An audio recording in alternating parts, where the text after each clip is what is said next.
The apple tumbled from Calix's fingers and rolled across the cobblestones, leaving a trail through the dirt. "You don't belong here, and you never will." Tavian Holt's voice cut through the marketplace noise like a blade. The beta merchant stood behind his fruit stand with arms crossed, his face twisted in disgust. Around them, other shoppers slowed their steps to watch. Some shook their heads, others simply looked away. Calix's stomach cramped so violently she almost doubled over. 3 days. 3 days since she'd eaten anything more than scraps from behind the tavern. The bruised apple had been sitting at the edge of Tavian's display, unwanted and imperfect, just like her. "I'm sorry," she whispered. The words came out hoarse, her throat dry from lack of water. "I wasn't going to take it, I was just looking." "Liars don't get second chances in my market." Tavian stepped around his stand, and Calixa flinched backward. "Go on, get out of here before I call the guards." She retreated into the shadows between buildings, her bare feet silent on the cold stone. The alley welcomed her like an old friend. Dark, hidden, safe from the eyes that saw her as nothing more than a stain on their perfect city. Calixa pressed her back against the brick wall and slid down until she sat on the ground. The wall behind her was cold, leaching what little warmth remained in her thin body. Her dress, if it could still be called that, hung off her frame in tatters. Once it had been blue. Now it was the color of dirt and despair. The sounds of the Ironville marketplace continued without her. Merchants called out their wares. Children laughed as they ran between stalls. Somewhere nearby, a street musician played a cheerful tune on a wooden flute. The whole kingdom was preparing for the victory celebration, and Calixa was invisible to all of it. She closed her eyes and saw another marketplace. Another life. 3 years ago, when she had been Calixa Ravenholt, daughter of a respected pack. She'd worn clean dresses then. Her hair had been brushed and braided. She'd walked through markets with her head held high, never wondering where her next meal would come from. Then came her 15th birthday, the full moon ceremony where every young wolf was supposed to shift for the first time. She remembered standing in the sacred circle, surrounded by her pack. The moon had been full and bright overhead. The elder had spoken the ancient words, and nothing had happened. She'd waited, concentrated, begged the moon for her wolf, but her body remained stubbornly human while around her, other young wolves completed their first shifts. Their howls of joy had echoed through the night while she stood frozen, failure incarnate. Her father's face had crumpled with disappointment. Her mother had turned away, unable to meet her eyes. And 3 days later, the pack had cast her out. Wolfless wolves brought shame to their pack. They weakened the bloodline. They didn't deserve a place among true wolves. Calixa opened her eyes and stared at her hands. Dirt caked under her fingernails. Scars crossed her palms from digging through refuse. These were not the hands of Calixa Ravenholt anymore. That girl was dead. Now she was just Calixa, homeless, worthless, forgotten. A shadow fell across the alley mouth, and Calixa tensed. But it was only Vesha's younger sister, Kesara, hurrying past with a basket of bread. The girl's eyes flicked toward Calixa for just a moment before she looked away and quickened her pace. Even the other homeless wolves avoided her. They said she carried bad luck. A wolf who couldn't shift was cursed, and curses spread like disease. Vesha had been the only one who'd shown her kindness, teaching her which alleys were safe and where to find clean water. But Vesha had died last winter, her body found frozen behind the old temple. No one had claimed her for burial. The city guards had burned her remains with the other unclaimed dead. Calixa wondered sometimes how long it would be before her body joined that pile. How many more winters could she survive? How many more days of hunger before her body simply gave up? The smell of roasting meat drifted down the alley, carried on the evening breeze. Calixa's stomach twisted again, this time so painfully that she gasped. The victory celebration would begin tonight. Alpha King Wilfred Storme had defeated the rogue Alpha coalition that threatened the kingdom's borders. For 3 days and nights, the entire kingdom would feast and celebrate their ruler's triumph. Calixa had watched the preparations from the shadows. Banners bearing the storm sigil hung from every building. A silver wolf beneath storm clouds, proud and powerful. Garlands of flowers decorated doorways. Merchants had brought in extra supplies, their stalls overflowing with goods. And at the center of it all stood the royal palace.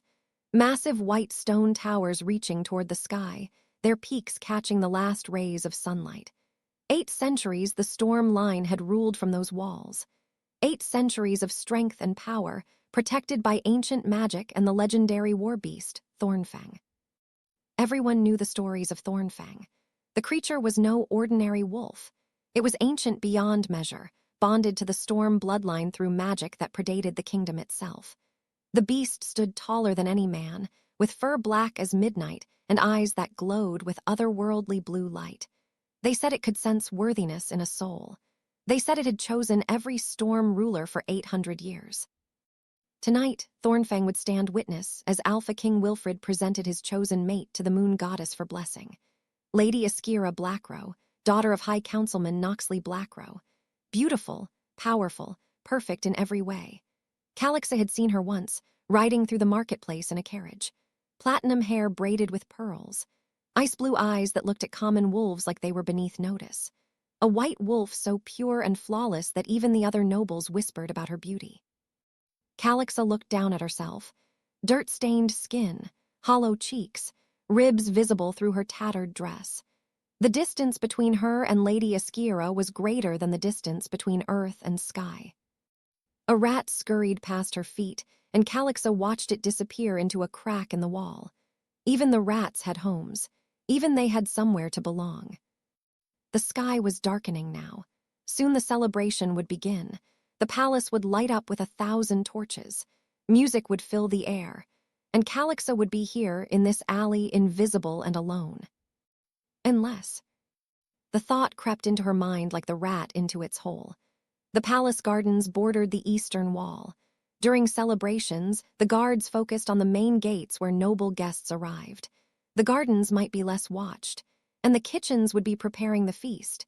There would be scraps, discarded food, maybe enough to fill her empty stomach for one night.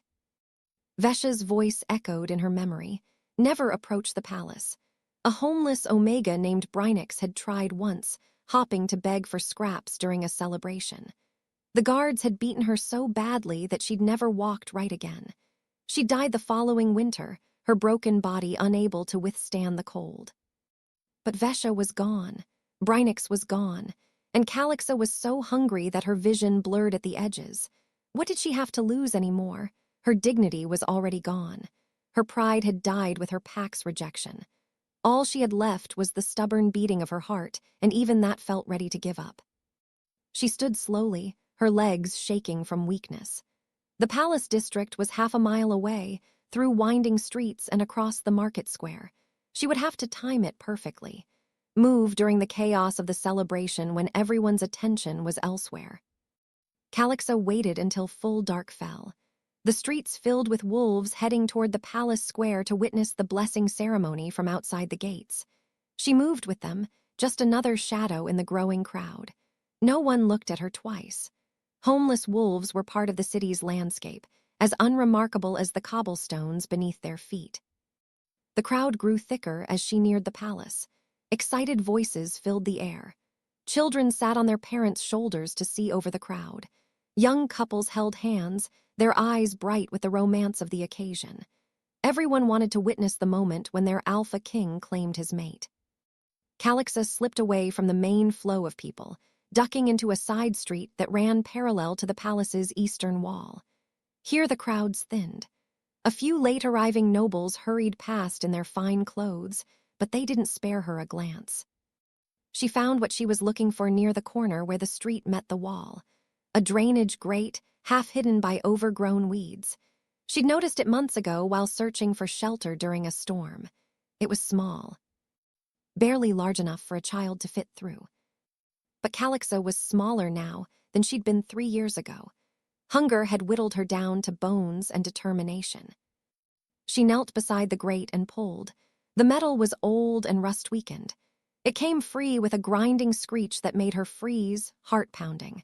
But no guards came running. The sounds of the celebration masked everything else. Calixa looked at the dark hole leading under the wall. Every instinct screamed at her to run. This was madness. If she was caught, the guards wouldn't just beat her. They would make an example of her. Her stomach cramped again, so painful that tears sprang to her eyes. She squeezed through the grate. The drainage tunnel was tight and dark and smelled of old water and rot. Calixa crawled forward on her hands and knees, trying not to think about what might be sharing this space with her. The tunnel seemed to go on forever, narrow walls pressing in from all sides. Then suddenly, she could see light ahead. Fresh air touched her face. She crawled faster, desperate to escape the suffocating dark. Calixa emerged into paradise. The palace gardens spread before her like something from a dream. Perfectly manicured lawns glowed silver in the moonlight. Rose bushes heavy with blooms lined stone pathways. Marble fountains bubbled peacefully, their water catching the light. The scent of jasmine and night-blooming flowers filled the air, so sweet it made her dizzy. For a moment, Calixa could only stare. She'd forgotten that places like this existed. Beauty without suffering, peace without fear. This was the world she'd been cast out of, the world where wolves like Lady Askira lived every day of their lives. Her bare feet sank into grass so soft it felt like walking on clouds. She moved slowly through the gardens, staying close to the shadows cast by tall hedges. Somewhere ahead, she could hear servants calling to each other as they rushed to complete final preparations. Calixa followed the sound, her senses sharpening with hunger and need. The kitchens would be near the servants' quarters. There would be refuse bins, discarded food, maybe even a whole loaf of bread if she was lucky. She rounded a corner and stopped short. The kitchens stood before her, their windows glowing with warm light. Servants rushed in and out carrying platters of food, and there, beside the door, were 3 large bins. Calixa waited until the servants disappeared inside, then darted forward. Her hands shook as she lifted the lid of the first bin. The smell hit her like a physical force. Roasted meat, fresh bread, fruit. She grabbed a half-eaten roll and stuffed it into her mouth. The bread was soft and still slightly warm, flavored with butter and herbs. Tears streamed down her face as she chewed. She grabbed a chunk of cheese, a bruised apple, a piece of meat with most of the flesh carved away. "Did you hear something?" Calixa dropped the meat and slammed the bin lid shut. 2 guards were approaching, their footsteps crunching on the gravel path. She looked around frantically for somewhere to hide. The rose bushes, 20 feet away, dense and thick. She ran, her footsteps silent on the grass. Thorns caught at her dress and scratched her skin as she pushed deep into the bushes, but she didn't stop until she was completely hidden. She crouched low, barely breathing. The guards passed within 5 feet of her hiding spot. "These old ceremonies always make Thornfang restless," one guard said. His voice was deep and rough. "Never seen the beast pace like this before." "Ancient magic," the other guard replied. "My grandfather used to say that Thornfang can sense changes coming, big changes." "Well, the only change coming tonight is our king getting a mate. About time, too. Kingdom needs an heir." Their voices faded as they moved away, but Calixa stayed frozen in her hiding spot.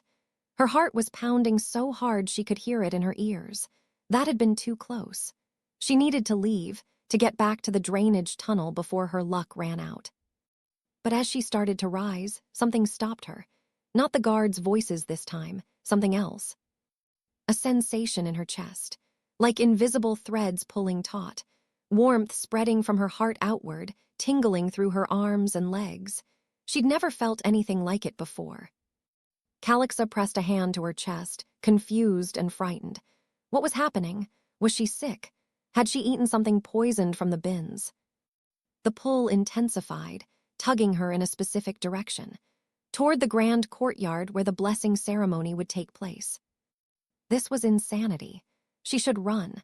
Every survival instinct she'd developed over 3 years on the streets screamed at her to flee.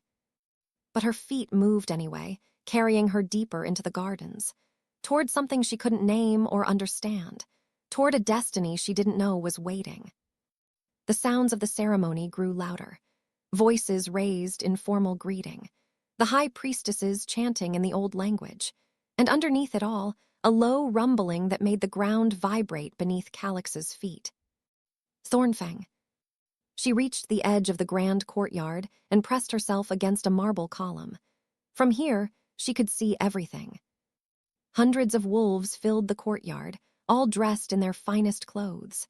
Nobles and pack leaders from across the kingdom had gathered to witness this moment. Torches blazed in iron sconces, turning the white stone courtyard golden.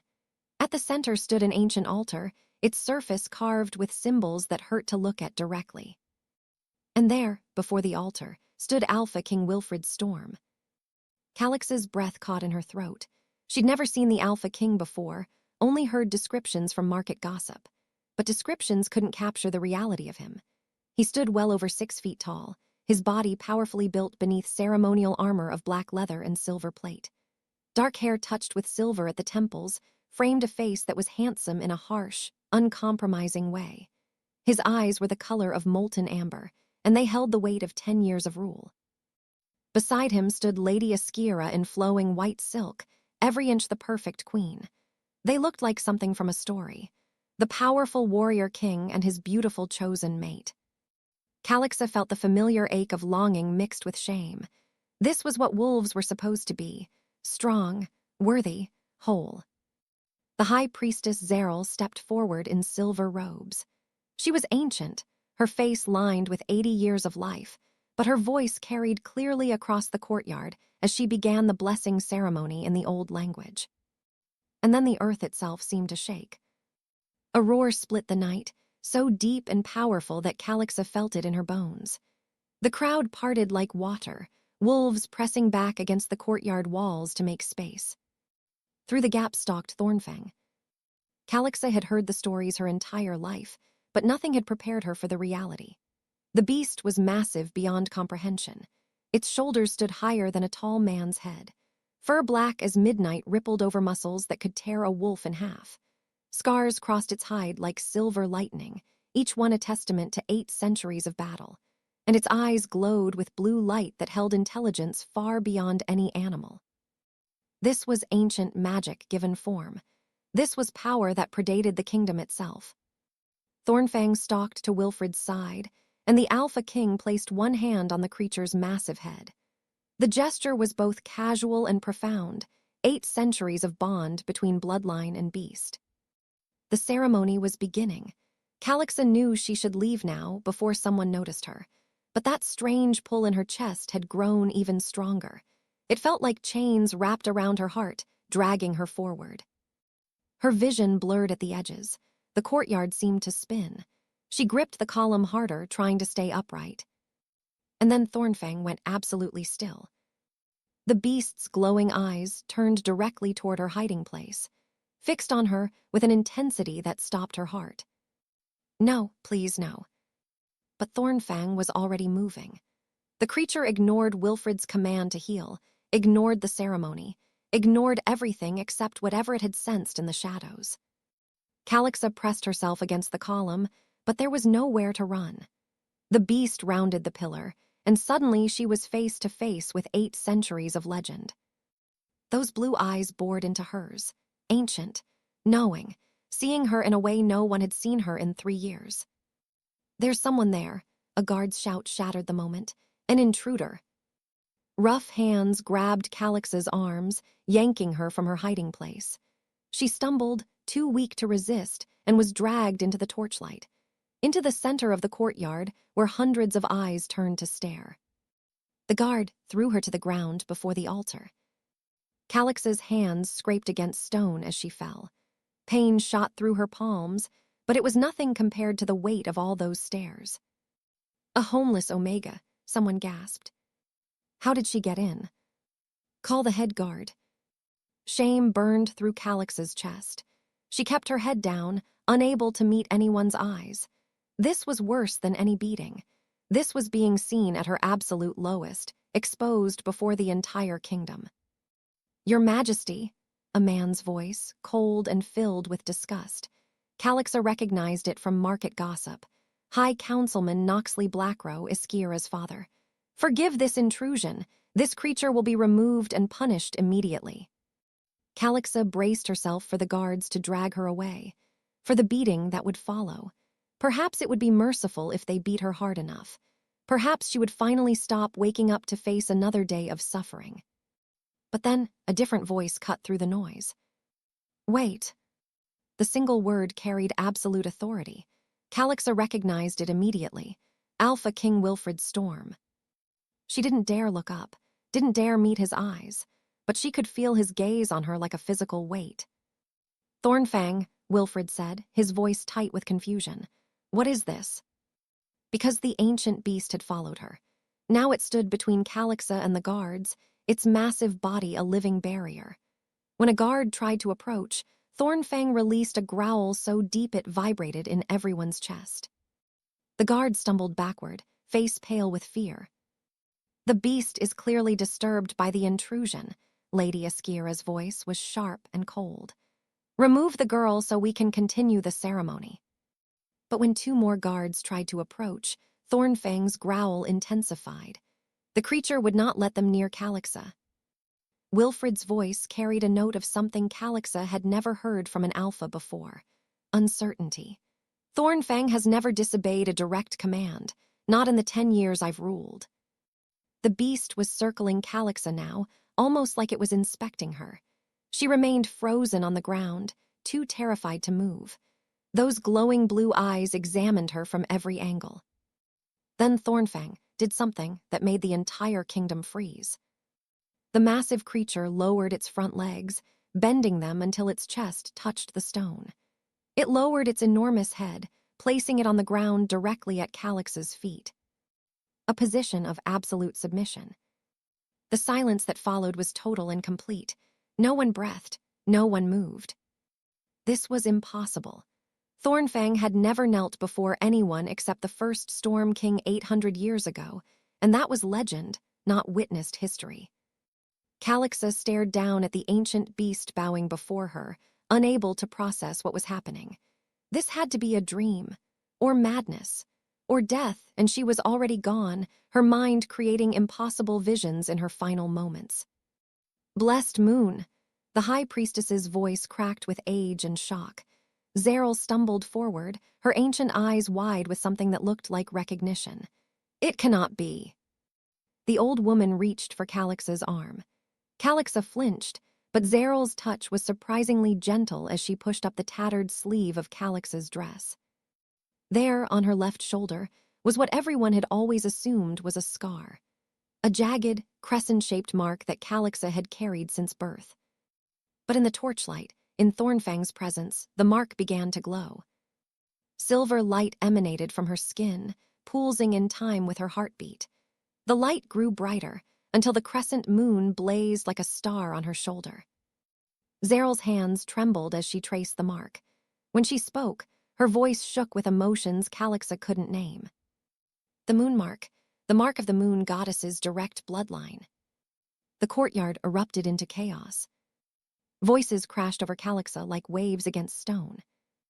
Impossible. The bloodline was destroyed. This is some kind of trick. Calixa remained frozen on the ground, her heart hammering so hard she thought it might burst from her chest. The moon mark on her shoulder burned with cold silver fire, bright enough that she could see its glow reflected in the shocked faces surrounding her. Lady Askira's voice cut through the chaos like a blade. This is impossible. That bloodline was destroyed in the ancient purge 300 years ago. The high priestess Zeril still held Calix's arm, her ancient fingers gentle but firm. She turned to address the crowd, and despite her 80 years, her voice carried to every corner of the courtyard. The purge sought to destroy the moon goddess's direct line, yes, but the goddess protects her own. She has hidden this girl, kept her safe until the time was right. Councilman Noxley Blackrow pushed forward, his handsome face twisted with disgust. Right for what, priestess? This homeless wretch couldn't possibly be anything more than a charlatan. The mark could be painted on. Dark magic could create such an illusion. Thornfang's growl made the stones beneath their feet vibrate. The ancient beast raised its massive head from where it still bowed before Calixa, and those glowing blue eyes fixed on Noxley with clear warning. The councilman took a hasty step backward. Then Alpha King Wilfred Storme stepped forward. The crowd parted for him instinctively, responding to his authority even in the midst of chaos. Calixa finally forced herself to look up, to meet those amber eyes that held the weight of a kingdom. He was studying her with an expression she couldn't read. Not disgust like Noxley, not fear like some of the others, something more complicated, confused, searching. "What is your name?" His voice was quieter than before, but it commanded her attention absolutely. Calix's throat was so dry she could barely form words. "Calixa." "Calixa what?" Shame burned through her. "I was Ravenholt once, but they cast me out 3 years ago. Now I'm just Calixa." Something flickered across Wilfred's face. Understanding, perhaps, or pity. Calixa couldn't tell which, and both options made her want to disappear into the stone beneath her. "Why were you cast out?" She wanted to lie, to make up something that sounded less pathetic than the truth. But under the weight of his gaze and the glowing moonmark on her shoulder, lies felt impossible. "I failed to shift during my first moon ceremony. They said I was wolfless, cursed, a shame to the pack." More murmuring rippled through the crowd. Calixa heard the words clearly. "Wolfless, and she claims divine blood." This grows more absurd by the moment. But Zeryl's grip on her arm tightened, almost protective. "Not wolfless, child, never wolfless." The high priestess turned to Wilfred, and for the first time, Calixa saw something that looked like excitement in the old woman's eyes.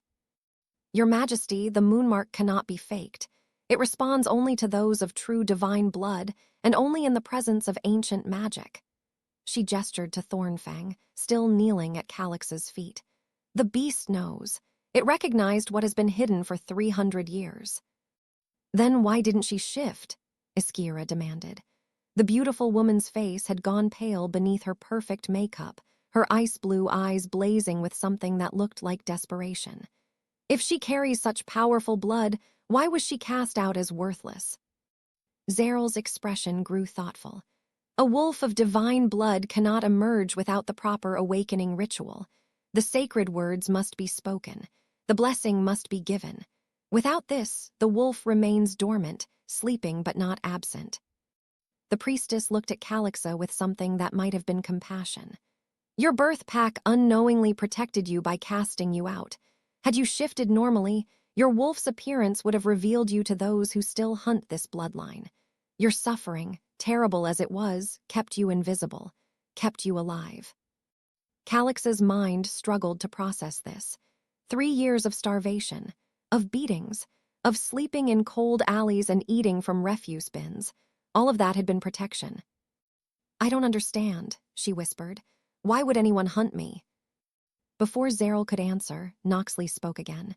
"This is all fascinating speculation, but it proves nothing. I demand a test. If this girl truly carries divine blood, let her prove it. Make her shift. Make her show us this supposedly powerful wolf." Several voices rose in agreement. Calixa saw nobles nodding, their expressions skeptical. Even some of the common wolves watching from the courtyard edges looked doubtful. Wilfred raised his hand, and silence fell immediately. The gesture was so natural, so automatic, that Calixa realized this was what true authority looked like. Not cruel or arrogant like the wolves who had beaten her in the streets, just absolute and unquestionable. "Councilman Noxley raises a fair point," Wilfred said slowly. His eyes never left Calix's face. "The moonmark is one thing. But we need more proof before we overturn 300 years of history."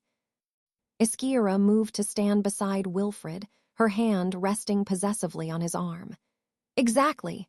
The mark could be a trick of dark magic. The beast could be confused by some spell. But a true shift cannot be faked."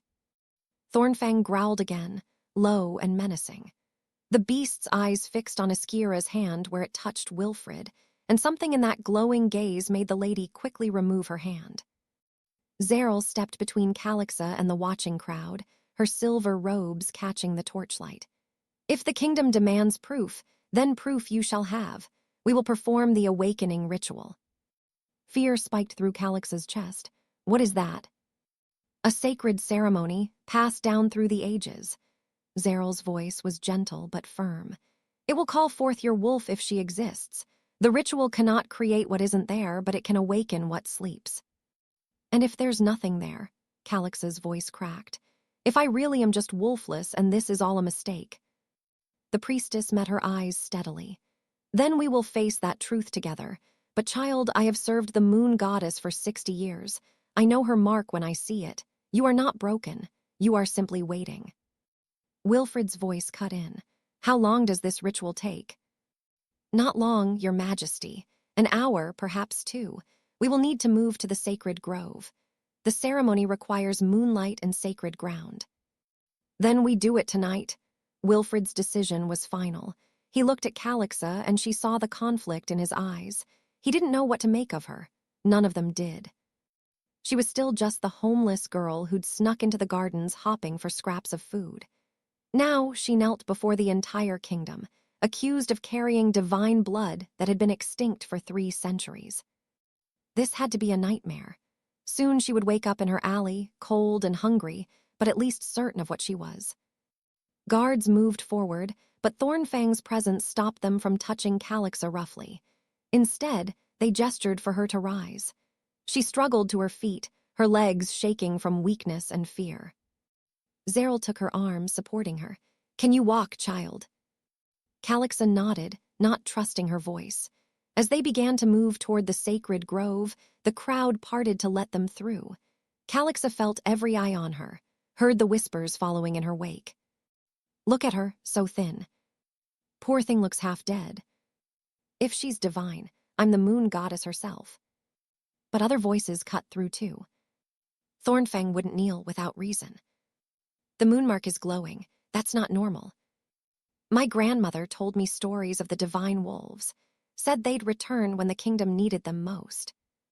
The sacred grove lay behind the palace, a circular clearing surrounded by ancient trees.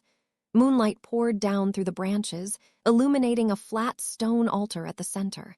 Calixa had never seen anything like it. The very air felt different here, heavier, charged with something she couldn't name.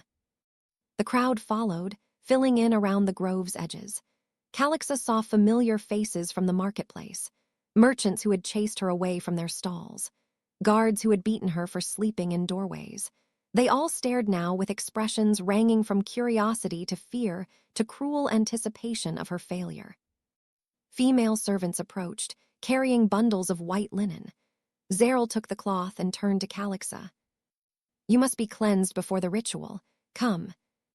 She led Calixa to a small spring at the grove's edge, partially hidden by flowering bushes. 2 younger priestesses waited there with bowls and soft cloths. For the first time in 3 years, Calixa was washed with clean water and gentle hands. The priestesses worked in silence, washing away the dirt and grime that had become her second skin.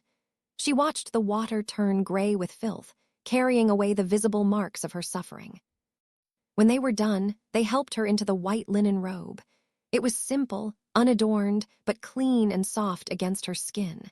Calixa caught a glimpse of herself in the spring's still water. She barely recognized the girl staring back. Without the dirt, her face looked different, younger. The hollow cheeks and large dark eyes were still there, evidence of starvation. But the moon mark on her shoulder blazed silver against her pale skin, impossible to miss. Come, Zeryl said gently. It's time. Calixa followed the high priestess back to the altar. The crowd had grown larger. More wolves had arrived from the city, drawn by rumors of something impossible happening in the royal grove. Wilfred stood near the altar, his ceremonial armor reflecting moonlight. Iskira remained at his side, though Thornfang had positioned itself between them, forcing her to stand slightly apart. The lady's perfect face was a mask of barely controlled fury. Noxley stood with the other council members, his expression calculating. Calixa saw him lean toward another councilman, whispering something. Whatever he said made the other man's eyes narrow thoughtfully. Zeryl guided Calixa to the altar's center. The stone was smooth and cold beneath her bare feet. Ancient symbols covered its surface, carved deep into the rock. They seemed to pulse with faint silver light, responding to the moon mark on her shoulder. The high priestess raised her hands, and silence fell over the grove. "We stand in sacred space, beneath the full moon, to call forth truth." Her voice carried clearly through the night. "The awakening ritual has not been performed in 3 centuries. The words have been preserved, waiting for one who might need them." She looked at Calixa, and her expression was kind. "Are you ready, child?" Calixa wanted to say no, wanted to run back to her alley where at least she understood what she was. But Thornfang's glowing eyes watched her steadily, and something in that ancient gaze gave her courage she didn't know she possessed.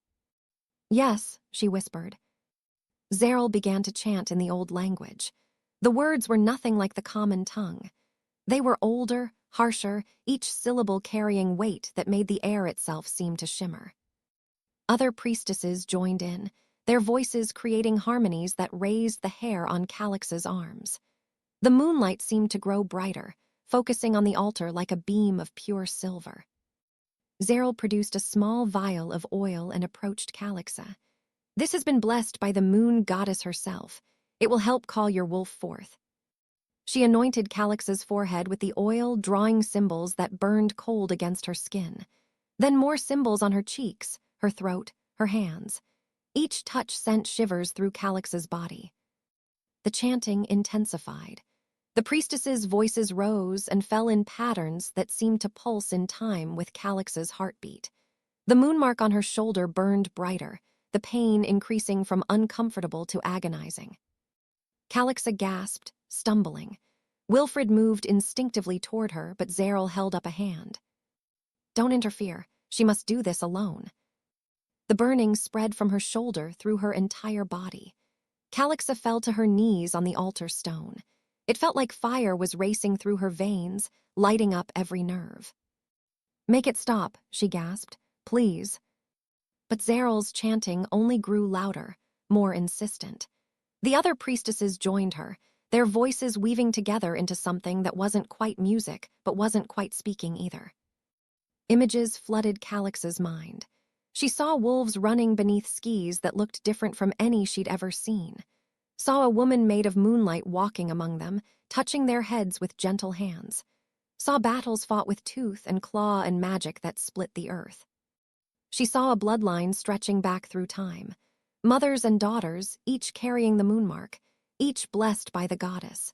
Each sworn to protect the balance between wolf and human, nature and civilization. And she saw the purge. Saw wolves turning on their own kind, driven by fear and jealousy. Saw the divine bloodline hunted down and destroyed. Saw a baby smuggled away in the dead of night, hidden with a pack that would never know what she was. That baby grew, had a daughter of her own, and died protecting the secret. The line continued, hidden and diminished, until it reached a woman named Soria Ravenholt, Calix's mother. Soria had known what she carried. Had known the mark on her daughter's shoulder meant something sacred and dangerous. She died giving birth to Calixa, her last act hiding the truth from her pack, hopping against hope that her daughter might survive long enough for the goddess to reveal her purpose. Calixa saw her mother's face for the first time in her memory, saw the love and fear mixed in those dark eyes, so like her own. "I'm sorry," Calixa whispered to the vision. "I'm sorry I couldn't be what you needed." But her mother's ghost smiled. "You already are." Then the vision shattered, and Calixa was back in the sacred grove, kneeling on the altar with hundreds of eyes watching her. The pain had reached a crescendo. She couldn't breathe through it, couldn't think, couldn't do anything except scream as something inside her chest cracked open like an egg. Power flooded through the break. Silver light poured from her skin, so bright that wolves in the crowd cried out and shielded their eyes. The light expanded outward in a wave, washing over the entire grove. And inside Calix's mind, a voice spoke. "I am Lunara. I have been sleeping, waiting for you to be ready. Are you ready now?" The voice was female, ancient and strong. It resonated in Calix's bones. "Who are you?" Calixa gasped. "I am your wolf. I am the piece of the moon goddess that lives in you, and it's time for us to be whole." Calix's body began to change. Her bones shifted and reformed. Muscles rippled under her skin. The pain was beyond anything she'd ever experienced, worse than starvation, worse than beatings, worse than 3 years of suffering combined. But underneath the pain was something else. Joy, completion, the sense of pieces that had always been separate finally joining together. Her scream became a howl. The transformation took longer than any normal shift. This wasn't just a wolf emerging. This was awakening magic that had slept for 17 years. This was becoming what she was always meant to be. When the light finally faded, silence filled the sacred grove. Where Calixa had knelt in human form, a wolf now stood. She was massive, nearly as large as Thornfang itself. Her fur was silver, not the gray or brown of normal wolves, but true silver like liquid moonlight. Undertones of white and pale blue rippled through her coat, and her eyes glowed with the same ethereal light as the moonmark, silver instead of blue but equally otherworldly. This was not a natural wolf. This was divine. The wolf raised its head and howled. The sound carried across the entire kingdom, echoing off the palace walls and through the city streets beyond. Every wolf who heard it felt something stir in their chest, an instinct as old as the species itself, responding to something greater than themselves. Throughout Ironvale, wolves stopped what they were doing. In homes and shops and taverns, they felt the pull. Some didn't understand it. Others recognized it from old stories told by grandparents. The divine bloodline had returned. In the sacred grove, the entire crowd dropped to their knees. Not because anyone commanded it, not because of fear or politics or custom, but because in the presence of divine power, submission was the only natural response. Council members who had been skeptical moments before knelt, with their foreheads touching the ground. Nobles who had expected to witness a homeless girl's humiliation now prostrated themselves before something beyond their comprehension. Even Askira knelt, though her face was twisted with rage and denial. Only 2 beings remained standing. Alpha King Wilfred Storme, as was his right as ruler, and Thornfang, who moved forward to stand beside Calixa's silver wolf. The ancient beast lowered its massive head, acknowledging her with respect. Then it bowed even deeper than before, recognizing not just potential but realized power. Calixa's wolf looked around the grove, seeing through eyes that perceived more than her human form ever had. She could sense the life force of every wolf present, could feel the ancient magic pulsing through the sacred ground, could hear her ancestors' voices whispering in the wind. Inside her mind, Lunara's presence was warm and strong. You see now, you were never worthless, never broken, you were waiting, and now the wait is over. Zeryl struggled to her feet, tears streaming down her ancient face. The first daughter returns. After 300 years of hiding, the moon goddess's line lives again. She turned to the crowd, her voice ringing with authority and joy.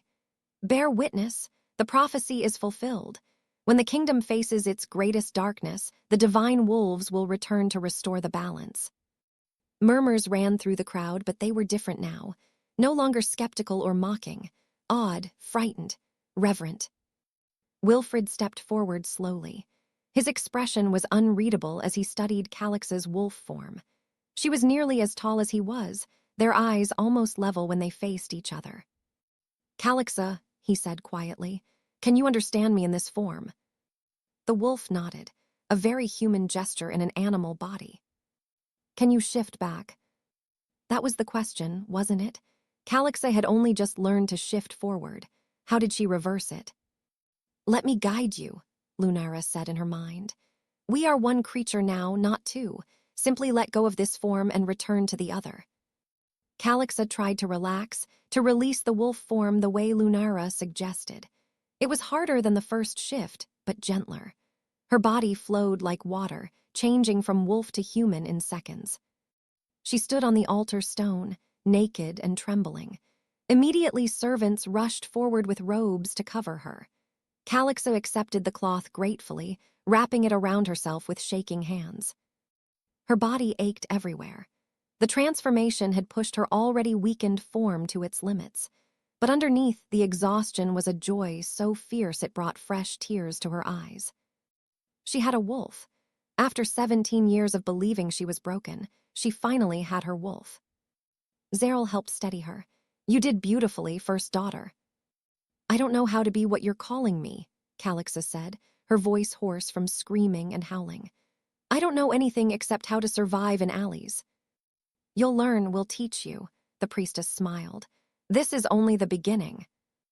Wilfred approached, and the mate bond that Calixa had felt as a faint pull before now roared to life between them.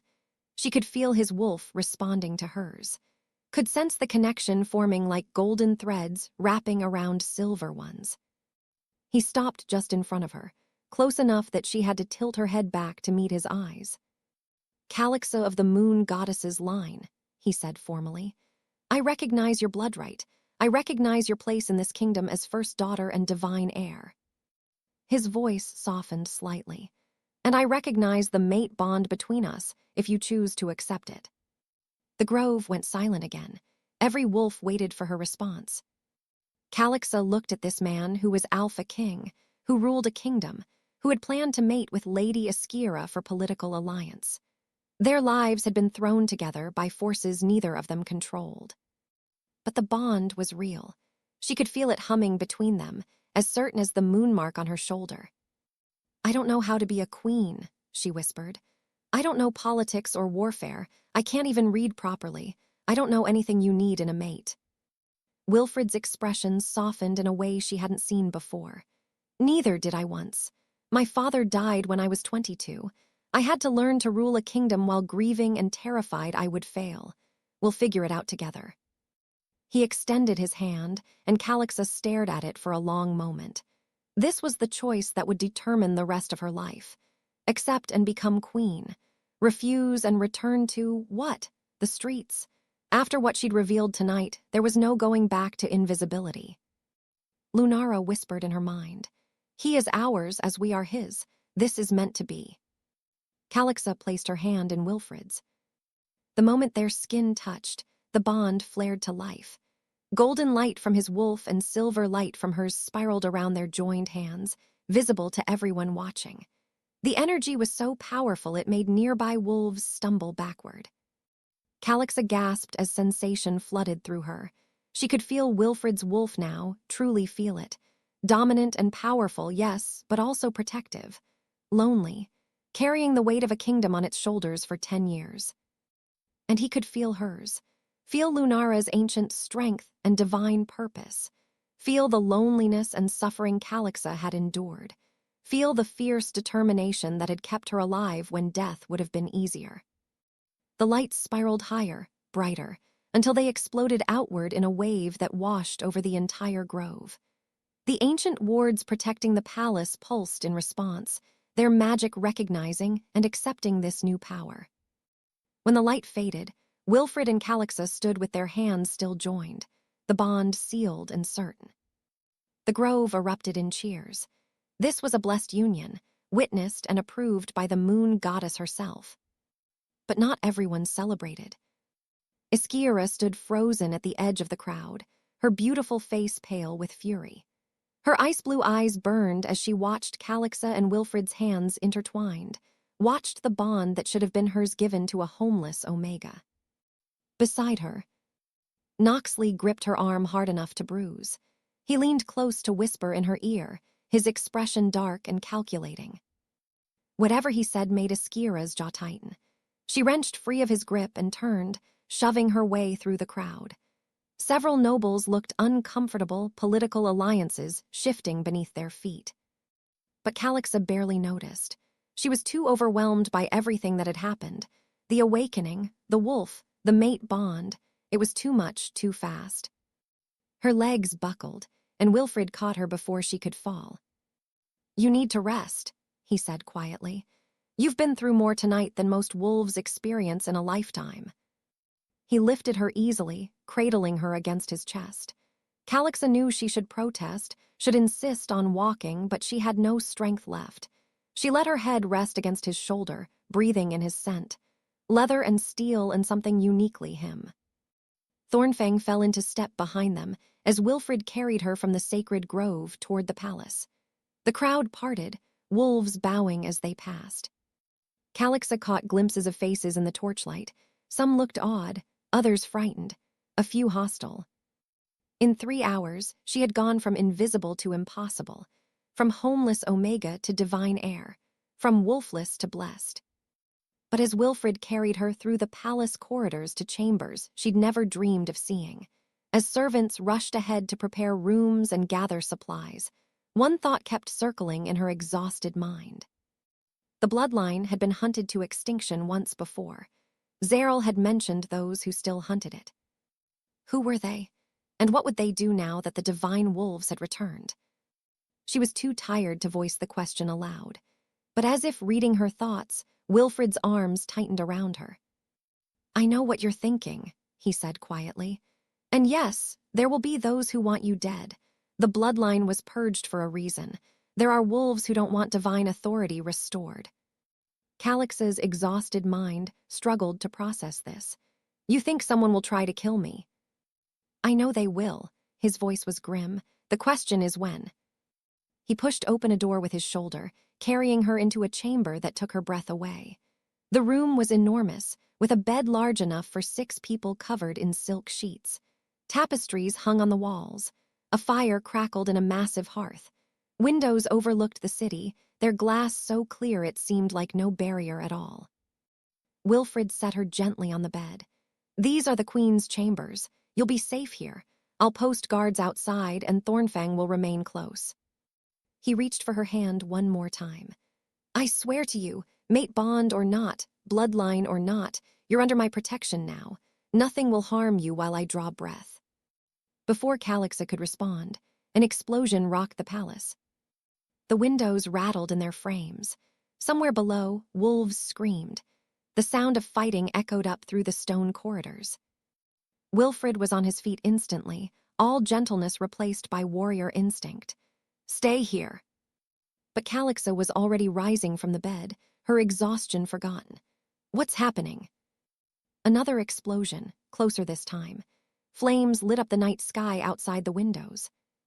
Thornfang burst through the door, the beast's eyes blazing with blue fire.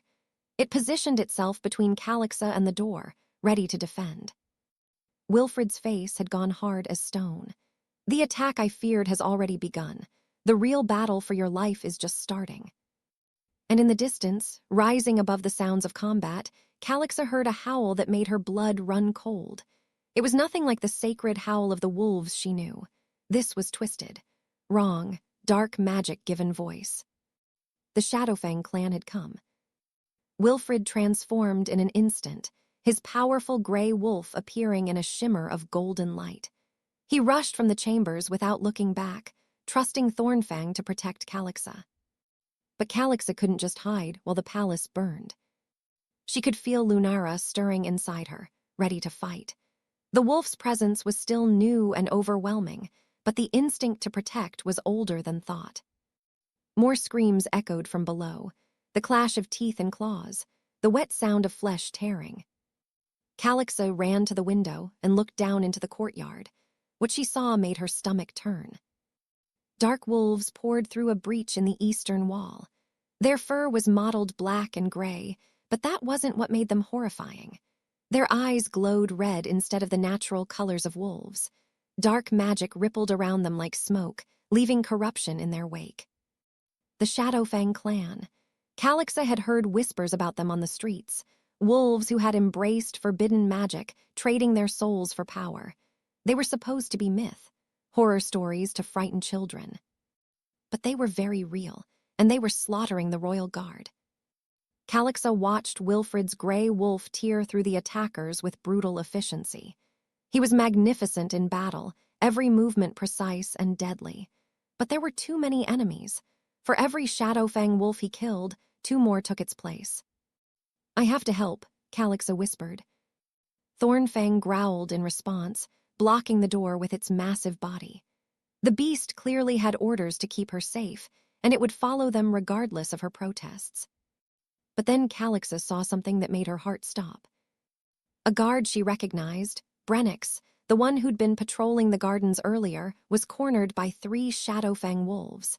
He fought valiantly, but he was injured and bleeding. One of the corrupted wolves lunged for his throat. Calixa didn't think, she simply acted. She called on Lunara, and the shift came easier this time. Her body flowed from human to wolf, the transformation taking only seconds. Silver fur erupted across her skin. Her senses sharpened until she could hear every heartbeat in the palace, smell the blood and fear and dark magic. Thornfang tried to block her path, but Calixa was faster than the ancient beast expected.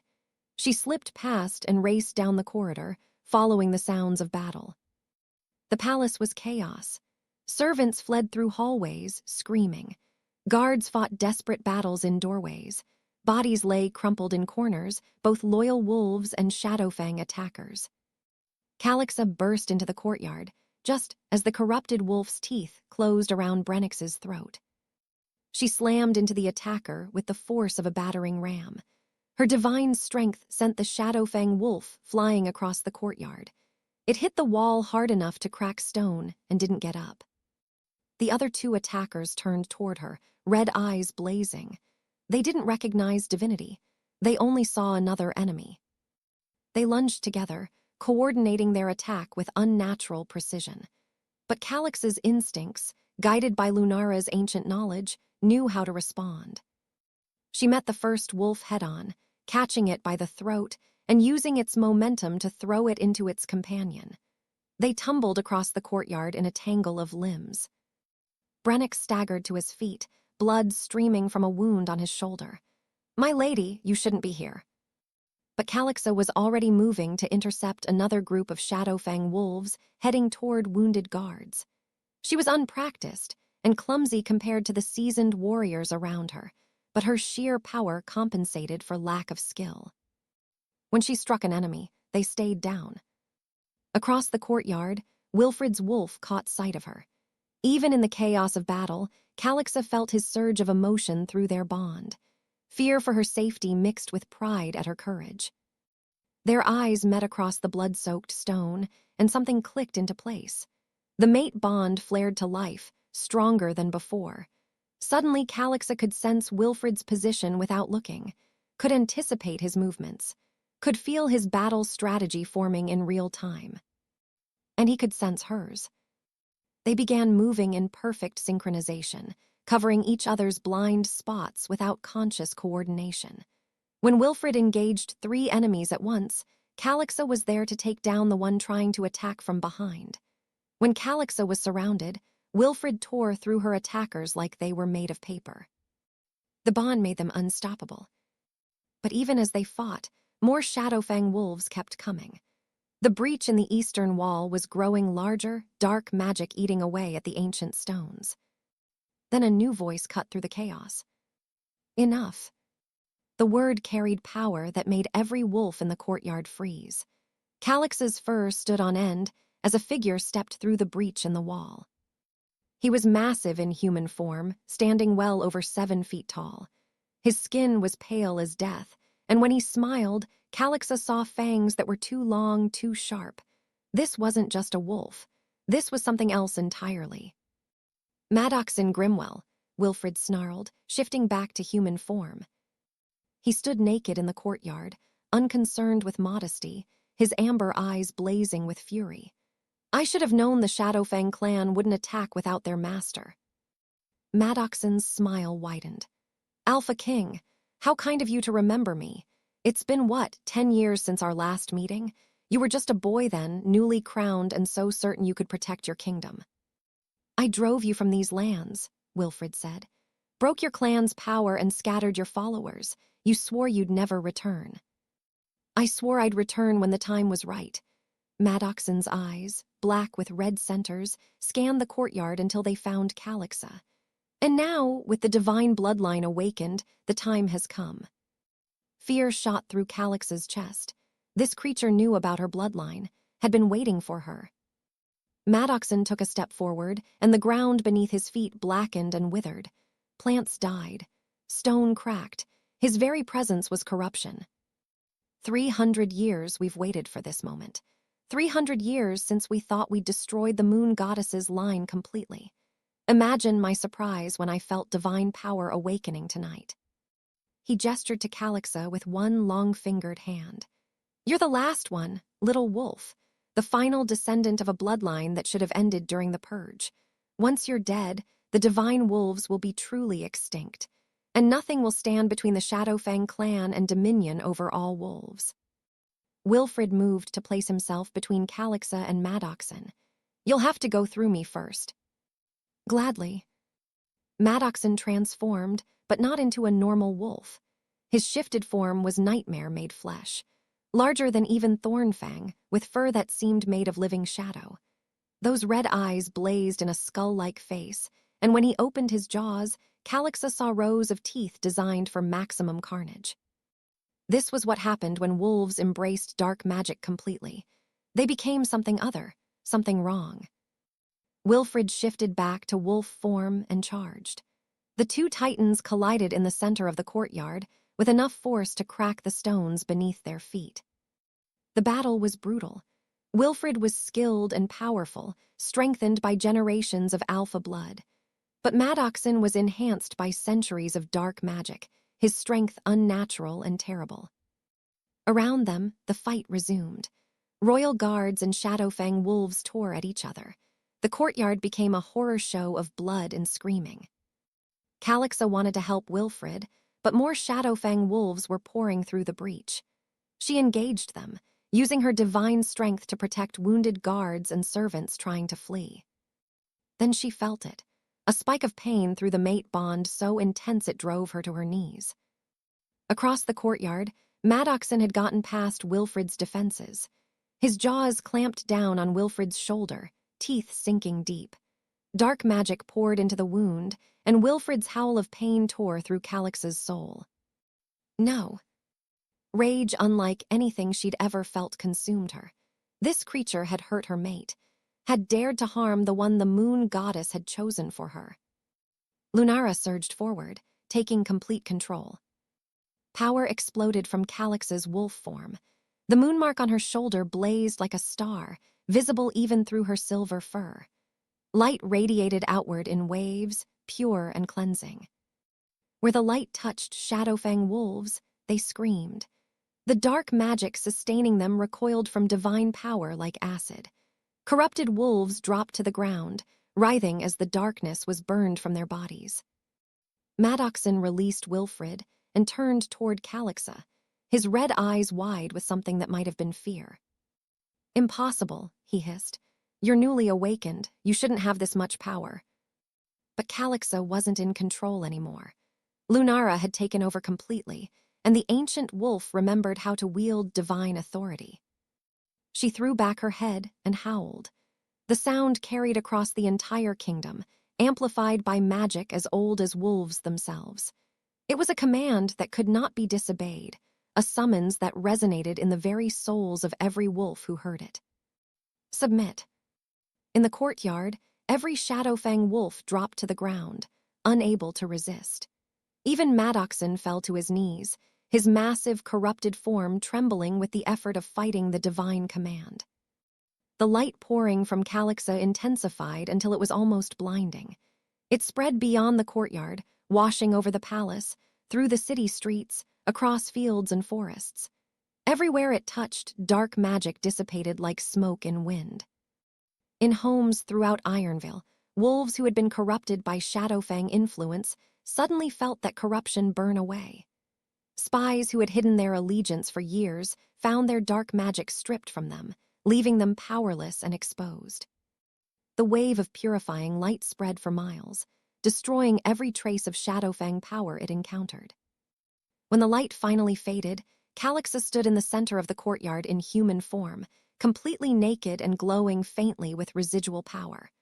Around her, Shadowfang wolves lay unconscious or whimpering in submission. Their corruption had been burned away, leaving just broken, ordinary wolves behind. And Maddoxon was gone. The ancient hybrid had fled, his power insufficient to withstand direct divine authority. Silence fell over the courtyard. Then, slowly, the royal guards began to cheer. But Calixa didn't hear them. She only had eyes for Wilfred, who lay bleeding on the stones several feet away. She ran to him, falling to her knees beside his wolf form. "Please, shift back. Let me see how bad it is." Wilfred shifted to human, revealing the wound in his shoulder. It was deep, the flesh torn and blackened by dark magic, but he was alive and conscious. "That was incredible," he managed, his voice tight with pain. "What you just did." "Never mind that, you're hurt." Calixa looked around frantically. "We need healers." "I'm fine," Wilfred insisted, though the blood pooling beneath him suggested otherwise. "You're unharmed." "I'm fine. You're the one who's been bitten by a dark magic vampire wolf monster." Despite his pain, Wilfred smiled. "Is that the technical term?" "This isn't funny." But then healers were rushing forward, servants bringing cloths and water. Zaryl appeared from wherever she'd been sheltering during the battle, her ancient face creased with worry. "Get him inside," the High Priestess ordered. "The dark magic in that wound needs to be cleansed before it can heal properly." Guards lifted Wilfred carefully, preparing to carry him to the healing rooms. But he refused to release Calix's hand. "Stay with me," he said quietly. "Of course." They carried him through corridors now littered with debris and blood. Servants were already beginning cleanup, though the shock of the attack showed on every face. In the healing rooms, priestesses worked over Wilfred with herbs and blessed water, chanting prayers to draw out the corruption. Calixa sat beside the bed, still holding his hand, not caring that she was naked and covered in blood that wasn't her own. Someone draped a robe over her shoulders, but she didn't look to see who. Her focus remained on Wilfred's face, watching him fight to stay conscious through the pain of the cleansing. "You shouldn't have left the chambers," he said at one point. "I told you to stay safe." "Brennix would have died if I hadn't. And you could have been killed." "But I wasn't. We're both alive, and the Shadowfang attack failed." Wilfred's eyes met hers, and something complex moved in their amber depths. "You saved me, saved all of us, the power you unleashed." "That wasn't me. That was Lunara. The wolf part knows things I don't." "The wolf part is still you," Zaryl interjected from where she supervised the other healers. "Lunara and Calixa are two halves of one soul. What she knows, you know. What she can do, you can do." Calixa shook her head. "I don't understand any of this. Yesterday I was sleeping in an alley. Today I'm destroying dark magic with divine light. None of this makes sense." The High Priestess's expression softened. "I know, child. You've been thrown into deep water without time to learn to swim. But the moon goddess chose you for this. Trust that you're equal to the burden." "What if I'm not?" "Then we'll help you become equal to it." Wilfred squeezed her hand. "You're not alone in this, Calixa. You have me. You have the kingdom. You have 8 centuries of storm resources and power backing you." He paused, grimacing as a priestess applied a particularly painful treatment to his wound. When he could speak again, his voice was serious. "But you need to understand something. Maddoxon fled tonight, but he'll be back. The Shadowfang Clan has been building their power for 300 years. This was just the first attack." Calix's blood ran cold. "You think they'll try again?" "I know they will. And next time they'll be prepared for your divine power. They'll find ways to counter it." "Then what do we do?" Wilfred looked at her steadily. "We prepare, train you, teach you to control your power deliberately instead of just reacting in crisis. Build alliances with pacts that might be wavering. Root out any remaining Shadowfang spies in the kingdom." "How long do we have?" "Not long. Weeks maybe, a month at most." The healers finished their work and stepped back. Wilfred's wound was still visible, a mass of healing scar tissue, but the corruption had been cleansed. He would recover fully given time. "You should rest now, Your Majesty," the head healer said. "The wound will heal faster if you sleep." "I will, but first," Wilfred looked at the priestesses and healers. "Could you give us privacy?" They bowed and filed from the room, Zaryl leaving last with a knowing smile. When the door closed, leaving them alone, Wilfred pulled Calix's hand to his lips and kissed her knuckles. "Thank you," he said simply. "For ignoring my order and coming to fight anyway, for saving my life. You would have done the same for me." "In a heartbeat, but I'm an Alpha King trained for battle since childhood. He stopped himself. "A homeless Omega who learned to fight by fighting for scraps," Calixa supplied. "I was going to say newly awakened and still learning your power. But yes, also that. The fact that you ran toward danger instead of fleeing from it says more about your character than 1,000 formal lessons could." He pulled her closer until she was half lying on the bed beside him. "You're going to be an incredible queen, Calixa. You already are." She wanted to believe him, but doubt gnawed at her. "I don't even know how to read properly. How can I help rule a kingdom?" "We'll teach you. You're smart and resourceful. You've proven that by surviving 3 years on the streets. Reading is just symbols. You'll learn." He stroked her hair, his fingers gentle.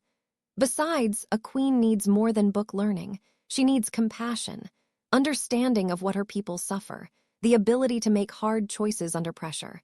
You already have all of that." Calixa rested her head on his shoulder, careful of his wound.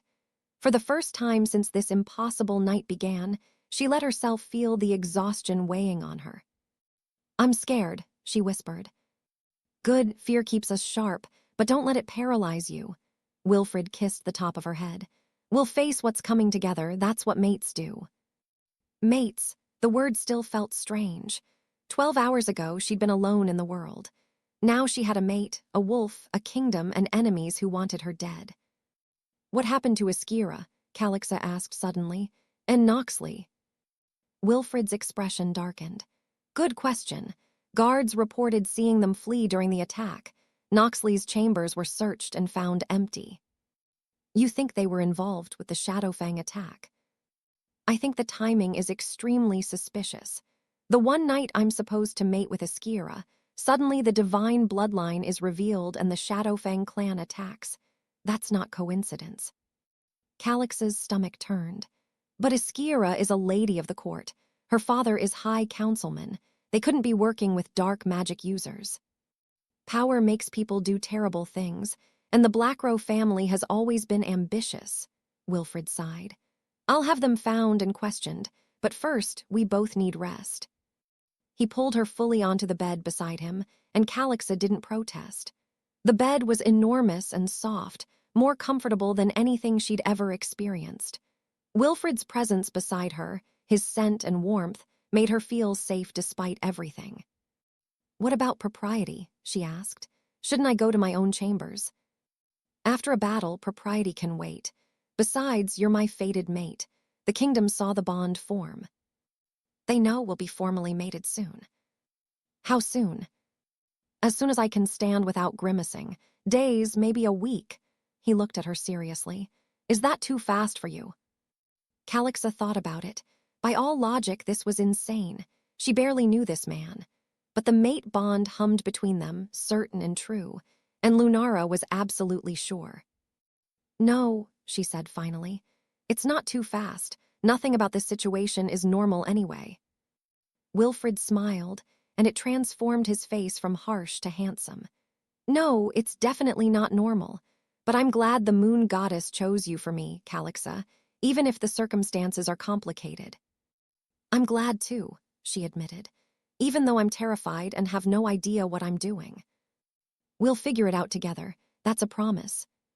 He pulled her close, and Calixa let herself relax into his embrace. Outside, she could hear the palace slowly returning to order. Guards calling orders, servants cleaning debris, life continuing after chaos. For the first time in 3 years, Calixa felt something she'd thought lost forever. Hope. She had a mate, a wolf, a purpose. And despite the enemies gathering in the shadows, despite her own inadequacies and fears, she was no longer alone. Whatever came next, they would face it together. 3 days passed in a blur of activity that left Calix's head spinning. The palace healers had confined Wilfred to bed rest despite his protests, giving his wound time to heal properly. Calixa had stayed close, splitting her time between his chambers and the queen's rooms that were now officially hers. The transformation of her living space had been overwhelming. Servants had brought wardrobes full of dresses in silk and velvet. Jewels appeared in boxes on her vanity. The bed had fresh linens changed twice daily. Hot baths were drawn whenever she desired. Calixa couldn't quite believe any of it was real. She stood now in front of a floor-length mirror, staring at her reflection. The girl looking back bore little resemblance to the homeless Omega from 4 days ago. Clean skin that no longer showed dirt-caked poverty. Hair washed and brushed until it shone dark and lustrous. A simple but elegant dress of deep blue that actually fit her thin frame. The only constant was the moonmark on her shoulder, visible above the dress's neckline. It glowed faintly at all times now, a permanent reminder of what she'd become. "The council is waiting, my lady." Calixa turned to find Avenia, the young servant who'd been assigned as her personal attendant. The girl was only a year older than Calixa, a beta wolf with kind eyes and gentle hands. "I don't know what to say to them," Calixa admitted. "His Majesty will do most of the talking. You just need to be present." That was the problem, wasn't it? Calixa had spent 3 years perfecting the art of being invisible. Now she was expected to stand before the High Council and be seen. She followed Avenia through the palace corridors, trying not to gawk at the luxury surrounding her. Tapestries depicting historical battles. Suits of ancient armor standing guard in alcoves. Windows of stained glass that painted rainbow light across marble floors. This should have been her life if she'd shifted properly at 15. But would she have appreciated it then? Or would she have taken it for granted, never understanding how precious warmth and food and safety truly were? They reached the council chambers, and guards pulled open the heavy wooden doors. Calixa stepped inside and immediately felt the weight of multiple stairs. The High Council sat around a massive oak table.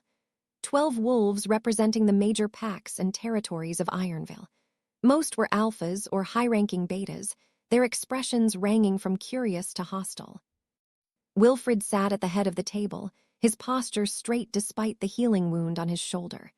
He wore formal council attire, black and silver, the storm crest embroidered on his chest.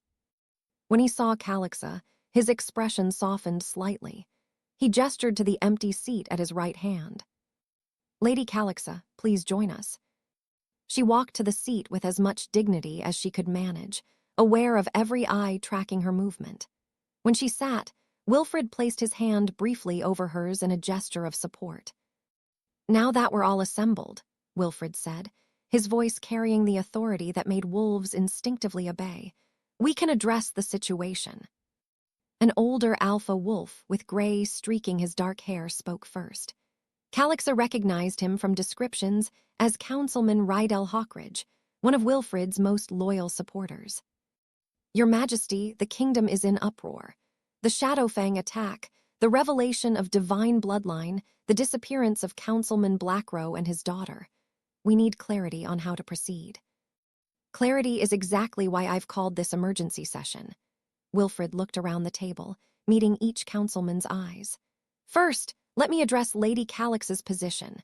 The mate bond between us has been witnessed and verified. She carries the moonmark of the moon goddess's bloodline. Her power during the battle saved countless lives. She will be my queen and co-ruler of Ironville."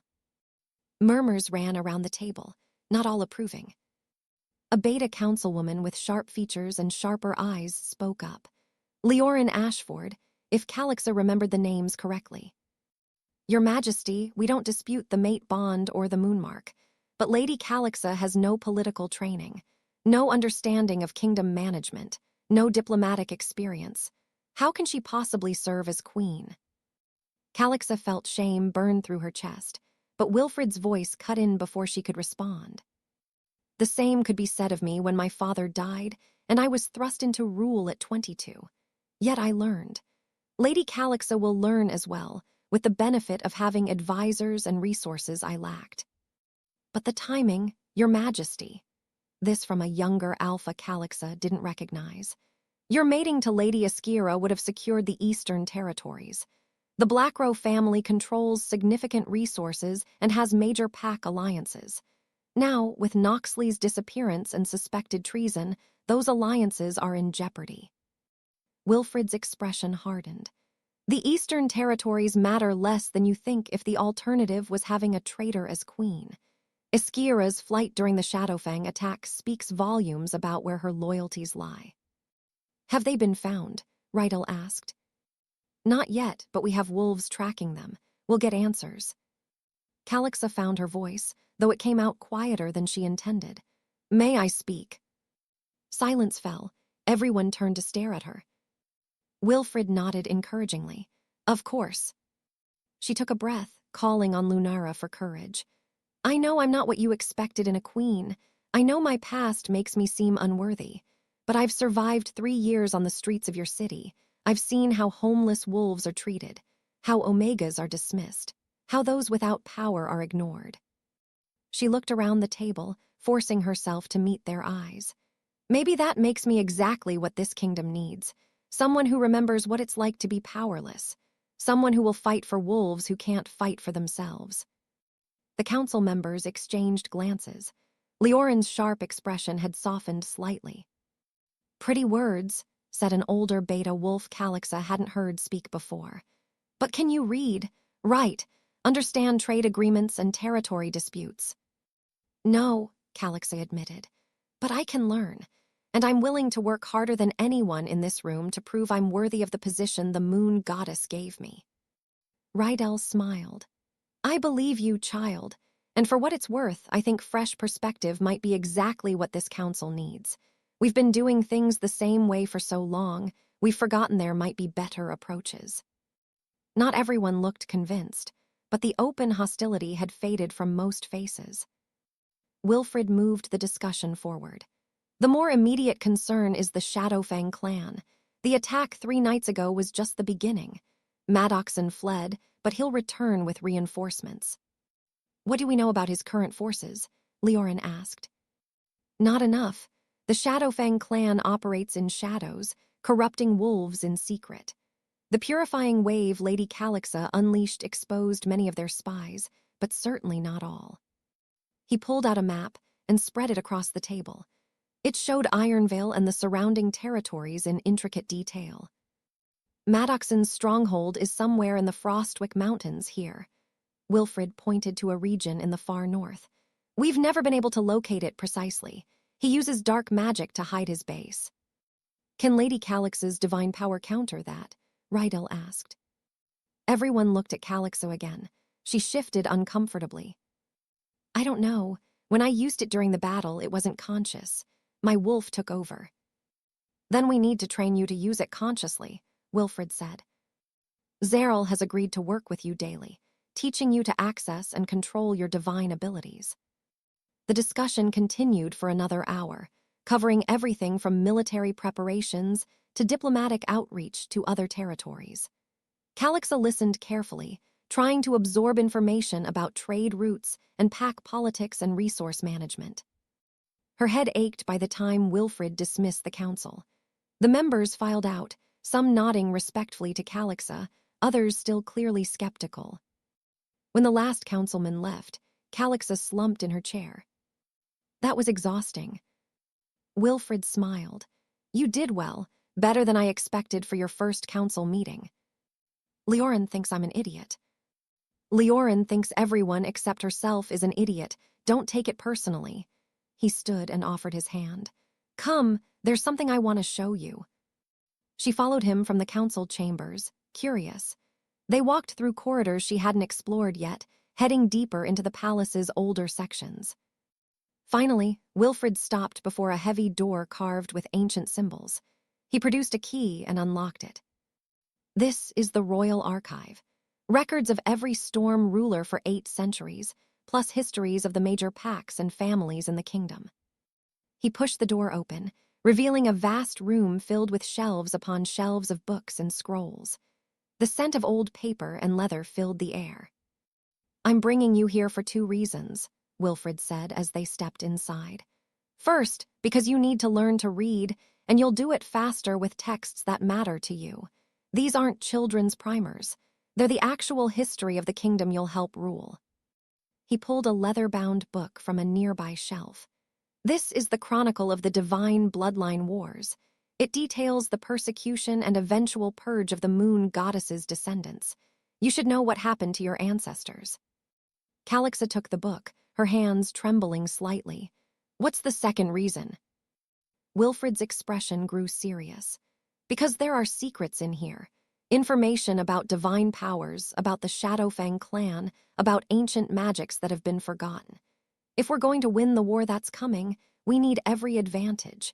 And you, with your connection to the moon goddess, might be able to understand things in these texts that I cannot. He led her to a reading table near a window. Sunlight streamed in, illuminating dust motes dancing in the air. I'll work with you every evening, Wilfred continued. Teaching you to read, yes, but also teaching you history and politics. Everything you need to know to be an effective queen. Calixa opened the book, staring at symbols that looked like meaningless scratches to her illiterate eyes. This is going to take forever. So we start now. Wilfred pulled a chair close to hers and pointed to the first word. This is the old language, but it follows similar patterns to common speech. This symbol here means moon. This one means blood. Together, they form the title of the chronicle. For the next 2 hours, they worked through the opening passages. Wilfred was patient, repeating explanations as many times as Calixa needed. Slowly, painfully, the symbols began to resolve into meanings she could grasp. The chronicle told of a time when wolves with divine blood walked openly among common packs. They served as mediators, using their connection to the moon goddess to settle disputes and maintain balance. They were revered but also feared. Then came a shift. An alpha named Carson Wilder began spreading the idea that divine wolves ruled through fear rather than service. He claimed they used their powers to dominate rather than guide. His words found fertile ground in wolves who resented being told what to do by those claiming divine authority. The first killing happened during a full moon ceremony. A young divine wolf was torn apart by common wolves who believed she was trying to control their minds with her power. Her death went unpunished, and others saw opportunity. Within a generation, the persecution spread across all territories. Divine wolves were hunted down and destroyed. Some fought back, using their powers to devastating effect, which only confirmed the fears of their persecutors. The final purge happened 300 years ago, led by an alliance of alphas who believed they were saving Wolfkind from tyranny. They found and killed every known divine bloodline member they could locate. Or so they thought. Calixa sat back, the horrific history weighing on her. My ancestors were murdered for trying to help. Some of them, yes, but the chronicle also mentions divine wolves who did abuse their power, who used their connection to the moon goddess to dominate rather than serve. The persecution wasn't entirely unjustified. But my family, my mother, Calix's voice broke. She died protecting the secret of what I was. She knew if anyone found out, I'd be killed like all the others. Wilfred took her hand gently. And now you have a choice. You can use your power the way some of your ancestors did, to dominate and control. Or you can use it the way the best of them did, to protect and serve. How do I know which is right? By listening to your heart, by remembering what it felt like to be powerless and making sure you never inflict that feeling on others. He squeezed her hand. You have good instincts, Calixa. Trust them. A knock at the door interrupted them. Zeril entered, her ancient face creased with concern. Your Majesty, Lady Calixa, forgive the intrusion, but there's something you need to see. They followed the high priestess to her chambers in the temple wing. There, laid out on a table, was a tattered piece of parchment. This was found in Noxley Blackrow's study, Zeril explained. Hidden behind a false panel, it's written in code, but I've managed to translate portions. She pointed to lines of text written in ink that looked more black than brown. This is a communication between Noxley and someone in the Shadowfang Clan, dated 6 months ago. Calixa leaned closer, trying to make out the words. Wilfred read aloud. The target has been identified. She lives homeless in the capital, unaware of what she carries. Patience is required. We must wait for her to awaken before striking or risk the bloodline surviving hidden for another generation. His voice turned ice cold. They knew about you, Calixa. For 6 months they've been watching you. Horror crawled through Calix's stomach. But how? I didn't even know about the moonmark until 3 days ago. Zeryl's expression was grim.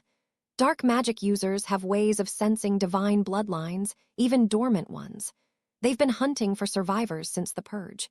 It seems they finally found one. Why wait, though? Wilfred asked. If they knew where she was, why not kill her before she awakened? Because a divine wolf killed before awakening doesn't truly die, Zeryl said. The soul reincarnates, carrying the bloodline forward. But if killed after awakening, when the bond between human and wolf is complete, the death is permanent. The bloodline ends. Calixa felt sick, so they wanted me to awaken so they could kill me for good. It appears so, and Noxley's plan was to position Iskira as queen, weakening Wilfred's rule from within. Then, when you awakened and were vulnerable, strike. Wilfred's face had gone hard as stone. But I wasn't supposed to find my mate bond with Calixa. How did they plan to handle that? Zeryl hesitated, then pulled out another piece of parchment.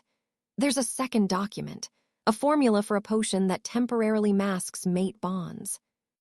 The implications hit Calixa like a physical blow. They were going to drug you, make you not feel the bond with me so you'd go through with the mating to Iskira. Probably poison me slowly afterward, Wilfred added grimly. Install Iskira as regent for whatever heir they forced on her, and the Shadowfang Clan would effectively control Ironville through their puppet queen. The plan was intricate and horrible, and it had almost worked. We need to find them, Calixa said. Noxley and Iskira both. They're still a threat. My trackers are searching, Wilfred assured her. But they've covered their trail well. It could take weeks to locate them. We might not have weeks, Zeryl said quietly. There's one more thing in these documents. A date. 10 days from now, during the dark moon, Maddoxon plans a second attack, larger than the first. He's calling in forces from across the continent. Silence fell over the room. 10 days. Less than 2 weeks to prepare for an assault that could destroy the kingdom. We'll need to evacuate the city, Wilfred said immediately. Get civilians to safe territories. Call in every allied pack for military support. And I need to learn to control my power, Calixa added. If my divine abilities are our best weapon against dark magic, I can't rely on instinct alone. Zeryl nodded. We start training tomorrow. Intensive sessions, multiple times per day. It won't be pleasant, child. Forcing yourself to access divine power consciously is painful. I've survived worse, Calixa said, thinking of 3 years on the streets. But Zeryl's expression suggested she might be wrong about that. Over the next week, Calixa learned exactly how wrong she was. The sacred grove became Calixa's world. Every morning began before dawn. Zeryl would wake her with gentle insistence, then lead her to the grove where the awakening ritual had taken place. The altar stone still bore faint marks from that night, grooves worn by divine power. Sit, the high priestess instructed. Calixa sat cross-legged on the cold stone, trying not to shiver in the pre-dawn chill. She wore only a simple shift, nothing to distract from the work ahead. Close your eyes, find your wolf. That part was easy. Lunara was always there now, a presence in the back of Calixa's mind, warm and strong and patient. Good. Now call on her power without shifting. Draw the divine energy into your human form. That part was decidedly not easy. Calixa concentrated, trying to pull Lunara's strength into herself. At first, nothing happened. Then, suddenly, pain lanced through her body like lightning through her veins. She gasped, breaking concentration. The power vanished. Again, Zeryl said. They repeated the exercise for hours. Each time, Calixa managed to hold the power slightly longer before the pain became unbearable. By the time the sun rose fully above the horizon, she was exhausted and trembling. You're improving, Zeryl said, though Calixa couldn't see how. Divine power wasn't meant to flow through human bodies. It takes practice to build tolerance. How long did it take your ancestors? Years, but we don't have years, so we push harder. Afternoon sessions focused on control. Zeril would set up targets, wooden posts carved with dark symbols that represented Shadowfang magic. Destroy them with divine light, but only the targets. Don't let the power spread beyond what you consciously direct. Calixa shifted to wolf form and called on Lunara's power. Silver light erupted from her moonmark, spreading outward in waves. The target posts burst into silver flames, but so did half the grove's grass and several unfortunate bushes. "Better," Zeril said without a trace of sarcasm. "Yesterday you destroyed 3 trees. You're learning precision." The evening sessions were different. Wilfred joined them, and they practiced combining their powers through the mate bond. "The bond amplifies both of you," Zeril explained. "If you learn to synchronize your energies, the effect is exponential." Wilfred would shift and call on his alpha strength while Calixa channeled divine power. When the bond was open between them, their combined energy created something entirely new. Golden light and silver light intertwining, stronger together than apart. But achieving synchronization was difficult. One wrong thought, one moment of doubt, and the energies would clash instead of combining. The backlash from failed attempts left them both drained and aching. After training, Calixa would return to the archive with Wilfred. Her reading was improving rapidly, driven by necessity and the fascinating content. She devoured histories of divine wolves, learning about her ancestors' abilities and failures. Some of the texts were disturbing. Accounts of divine wolves who had indeed abused their power, using it to dominate packs and bend wolves to their will. Others were inspiring. Stories of divine wolves who had sacrificed everything to protect common wolves from threats they couldn't fight alone. "You see the pattern?" Wilfred asked one evening as they read by candlelight. "Power corrupts. Power reveals." The divine wolves who served selflessly were already inclined toward service. The ones who became tyrants were already inclined toward domination. The power just amplified their true nature. He looked at her seriously. "Which means the question isn't whether you'll abuse your power.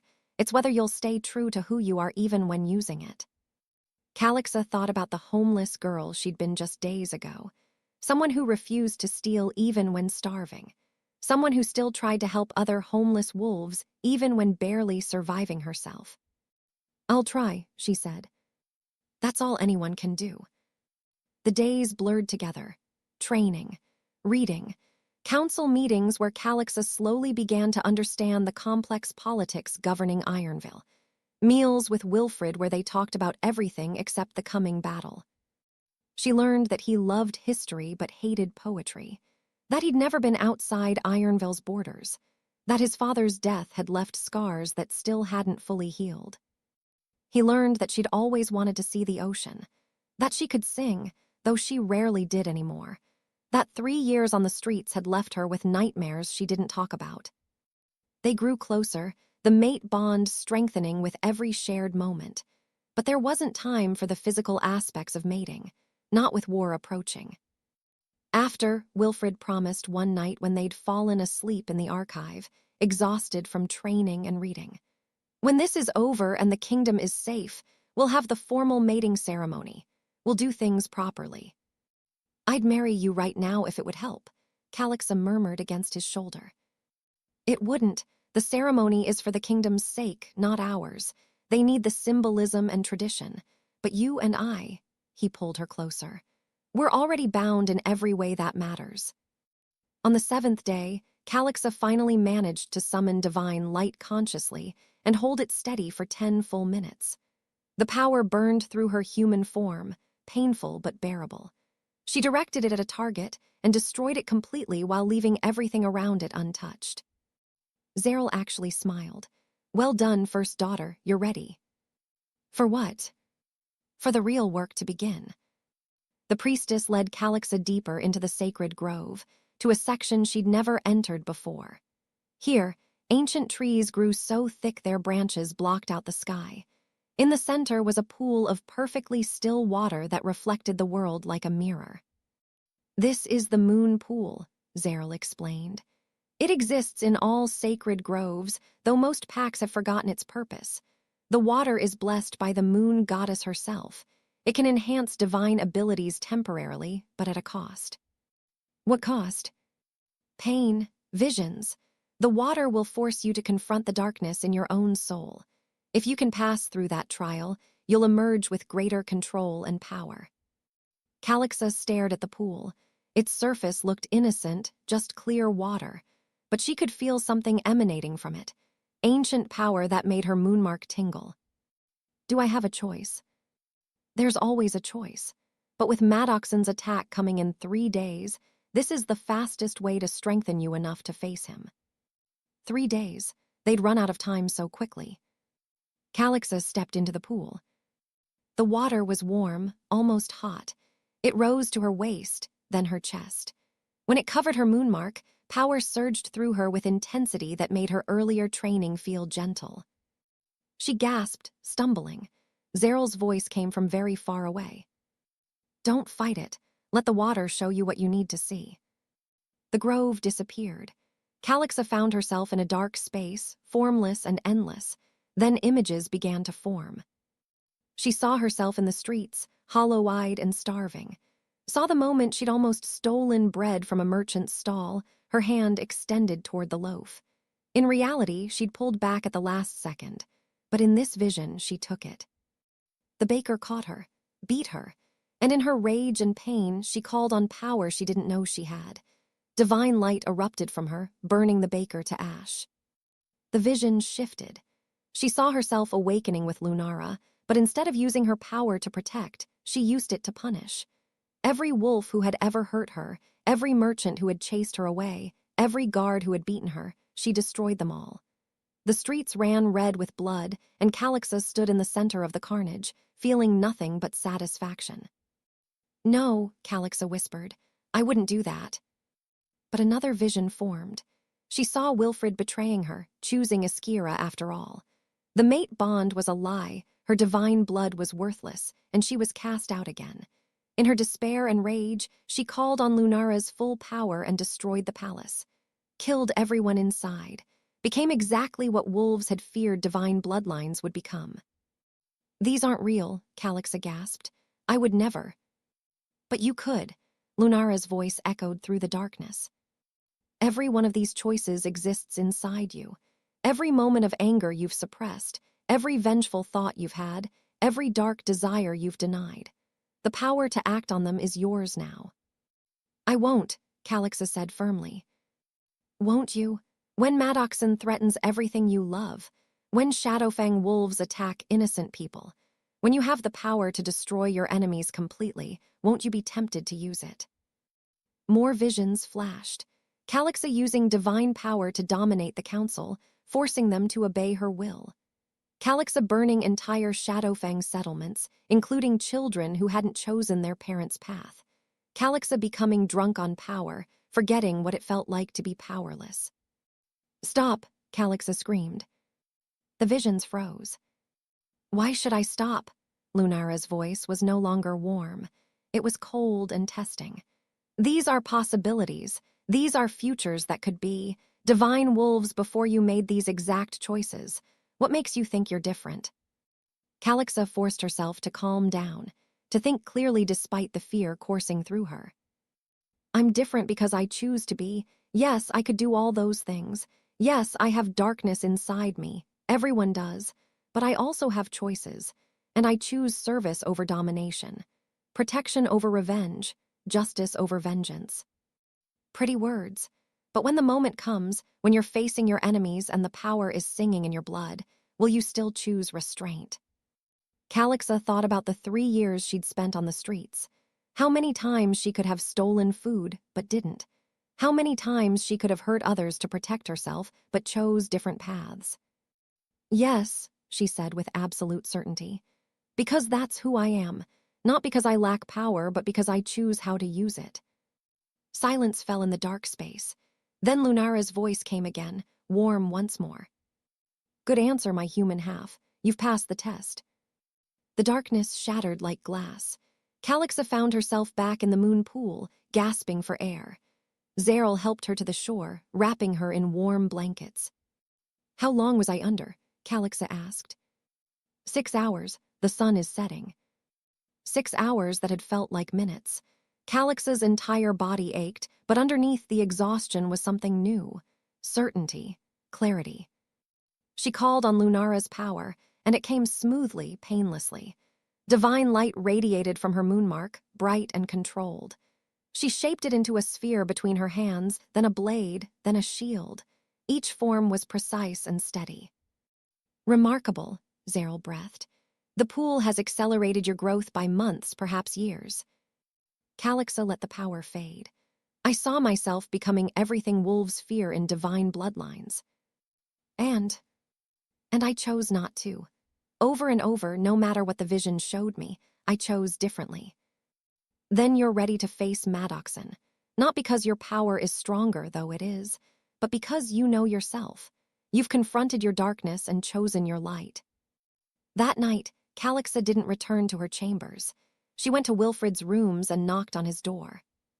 He opened it immediately, concern crossing his face. Calixa, what's wrong? Nothing's wrong, can I stay with you tonight? He pulled her inside without hesitation. They lay together in his massive bed, not making love but simply holding each other. The mate bond hummed between them, warm and certain. I'm scared, Calixa admitted. The battle is in 2 days, and I'm terrified I'll fail. That I'll let you down, let the kingdom down. Wilfred kissed her forehead. You won't fail. You're the strongest person I've ever met, Calixa, not because of your divine power, but because of your heart. What if my power isn't enough? Then we'll face it together. But I believe in you. The moon goddess believes in you. You just need to believe in yourself. Calixa burrowed closer to his warmth. After the battle, when everything's safe, can we have a real mating ceremony, with all the traditions and ritual? Absolutely. I'll make it the grandest celebration Ironville has ever seen. I don't need grand, I just need you. Wilfred's arms tightened around her. You have me, now and always, that's a promise. They fell asleep wrapped in each other, drawing strength from their bond. Outside, the kingdom prepared for war. Civilians evacuated to safe territories. Soldiers assembled from allied packs. Weapons were sharpened and blessed. The Shadowfang Clan was coming, and this time they wouldn't retreat. But Calixa had something Maddoxon didn't expect. Not just power, but purpose. Not just strength, but certainty about who she was and what she stood for. The homeless girl who'd snuck into the palace gardens looking for scraps was gone. In her place stood the moon goddess's first daughter, ready to defend her kingdom. 2 days later, on the dark moon when shadows were deepest, Maddoxon Grimwell returned with an army at his back. And Calixa was ready. The dark moon hung in the sky like a void, stealing all light from the world. Calixa stood on the palace walls, watching the horizon. Beside her, Wilfred wore full battle armor, his expression grim but determined. All around them, soldiers prepared for the assault they knew was coming. They're here, Thornfang rumbled. The ancient beast had taken a position at the highest point of the wall, its glowing eyes scanning the darkness. At first, Calixa saw nothing. Then, gradually, shapes materialized from the shadows. Hundreds of them. Thousands. Corrupted wolves with red eyes and dark magic crackling around their forms. And at their head, Maddoxon Grimwell in his nightmare form. The hybrid was even larger than Calixa remembered, his shadow fur seeming to swallow light itself. When he howled, the sound carried dark power that made weaker wolves stumble. Wilfred Storme, Maddoxon's voice boomed across the field. I've come to claim what should have been destroyed 300 years ago. Surrender the divine wolf, and your kingdom might survive. Wilfred stepped forward to the wall's edge. You know I can't do that. She's my mate, my queen, and she's under my protection. Then your kingdom burns. Maddoxon raised one massive paw, and the Shadowfang army surged forward. Archers, Wilfred commanded. A volley of blessed arrows rained down on the approaching army. Wolves fell, but more took their places. The corrupted pack seemed endless. Second wave fire. More arrows, more fallen enemies. But still they came, a tide of darkness threatening to overwhelm the palace's defenses. "They're going to breach the walls," Rydell said from nearby. The old councilman was in wolf form, ready to fight despite his age. "Not if I can help it." Calixa shifted, her silver wolf form appearing in a flash of light. She called on Lunara's power, and divine light erupted from her moonmark. She shaped it into a barrier, a wall of silver energy that stretched across the battlefield. The Shadowfang wolves hit the barrier and screamed. Dark magic recoiled from divine power, burning those who touched it. But the barrier took enormous energy to maintain. Calixa could feel it draining her, pulling from reserves that weren't infinite. "I can't hold it forever," she told Wilfred through their bond. "You don't have to, just long enough for our forces to thin their numbers." The royal army fought with fierce determination. Blessed weapons cut through corrupted flesh. Priests chanted prayers that weakened dark magic. Slowly, gradually, the Shadowfang advance slowed. But then Maddoxon himself approached the barrier. The ancient hybrid studied the divine energy with red eyes that held cruel intelligence. Then he opened his jaws and breathed darkness. Pure shadow poured from Maddoxon's mouth, striking Calix's barrier with force that made her stagger. The dark breath ate away at the divine light like acid, creating holes that Calixa had to desperately patch. "He's too powerful," Calixa gasped. "His dark magic is overwhelming the light."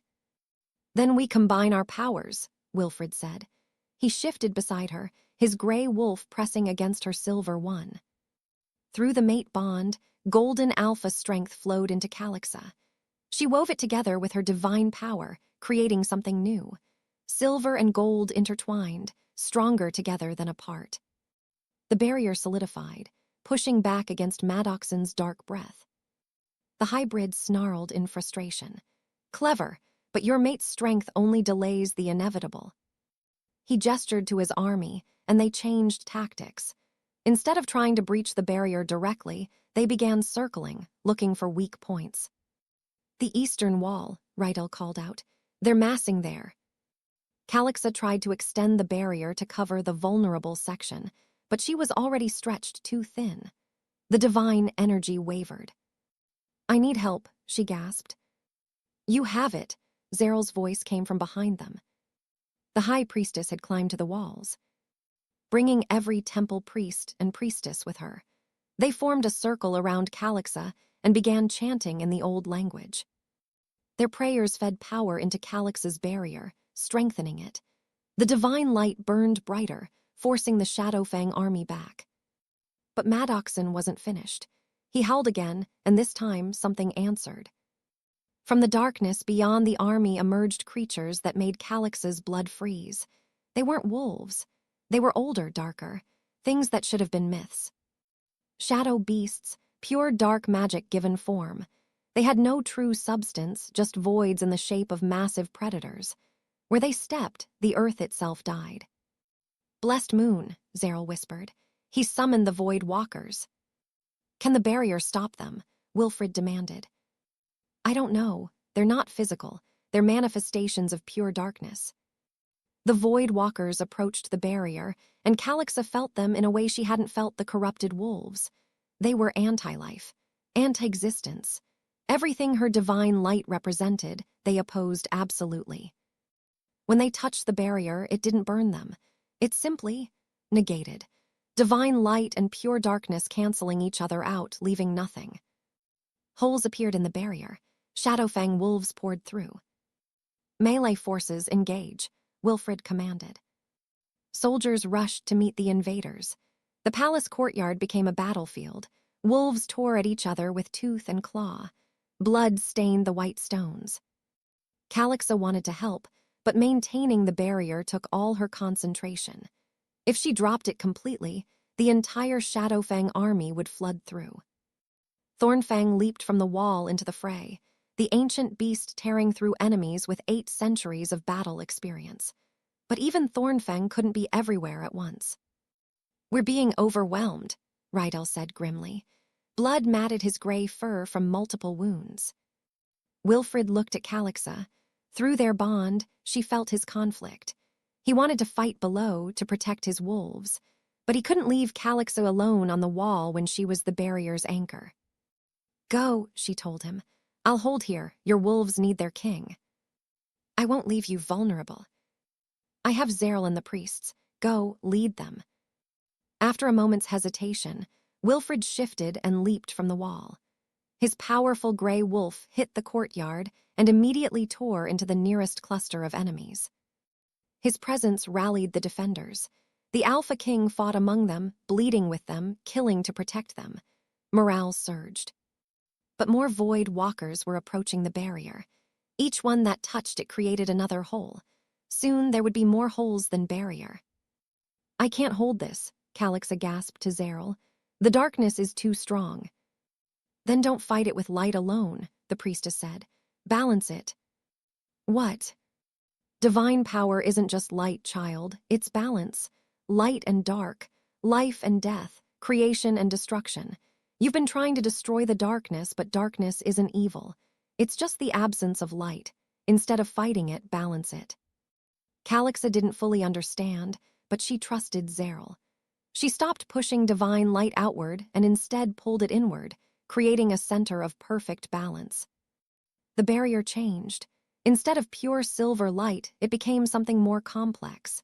Silver and shadow intertwined, each defining the other. Where light touched darkness, they didn't cancel out, they created something stable. The Void Walkers touched this new barrier and stopped.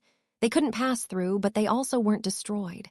They simply were held in perfect stasis. "Remarkable," Zeril breathed. "You've created a balance barrier. The ancient texts mentioned them, but I've never seen one." The Shadowfang army couldn't breach the barrier now. But the wolves already inside the courtyard were still fighting, still killing Calix's people. She needed to join the battle below. But if she dropped the barrier, more enemies would flood in. "Go," Zeril said, as if reading her thoughts. "The priests and I can maintain the balance now that you've established it. You're needed below." Calixa hesitated only a moment. Then she leaped from the wall, her silver wolf form hitting the courtyard with divine grace. Immediately, Shadowfang wolves turned toward her. They recognized what she was, their primary target.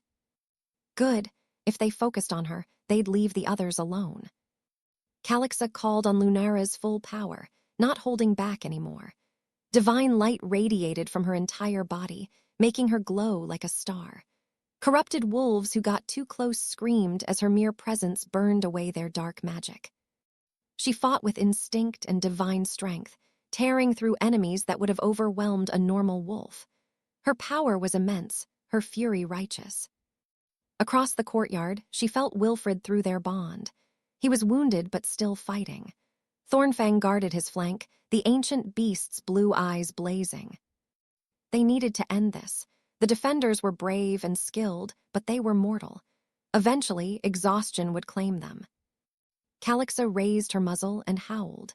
Divine power poured through the sound, amplified by her connection to the moon goddess. The howl carried a command that resonated in every wolf's soul. "Kneel." Throughout the courtyard, corrupted wolves faltered. The dark magic sustaining them weakened under divine authority. Some dropped to the ground, unable to resist. Others fought the command, their red eyes blazing with determination. But it was enough. In that moment of hesitation, Ironville's defenders struck. Blessed weapons found vital targets. Prayers weakened dark magic. The tide of battle shifted. Maddoxon saw it happening and roared in fury. "Void Walkers, kill the divine wolf." The shadow beasts turned away from the barrier and flowed toward Calixa like liquid darkness. She faced them alone, her silver form blazing with light in the center of the courtyard. This was it, the moment everything would be decided. Calixa called on every bit of power she possessed, drew on Lunara's ancient knowledge, pulled strength through the mate bond with Wilfred, accepted the prayers being channeled by Zeril and the priests. And she became, for just a moment, something more than wolf or human or even divine heir. She became what the moon goddess's first daughter was always meant to be, the balance point between all extremes, light and dark, wild and civilized, divine and mortal. Silver light erupted from her in a wave that washed across the entire battlefield. But this light didn't destroy the darkness. It balanced it, transformed it, purified it without eliminating it. The Void Walkers hit the wave and simply dissolved, not destroyed, but returned to their natural state. The dark magic binding them released, flowing harmlessly into the earth where it could return to the cycle of nature. Corrupted wolves caught in the wave screamed as dark magic was burned from their bodies. But they weren't killed. When the wave passed, they lay on the ground exhausted and confused, but alive, returned to their true selves.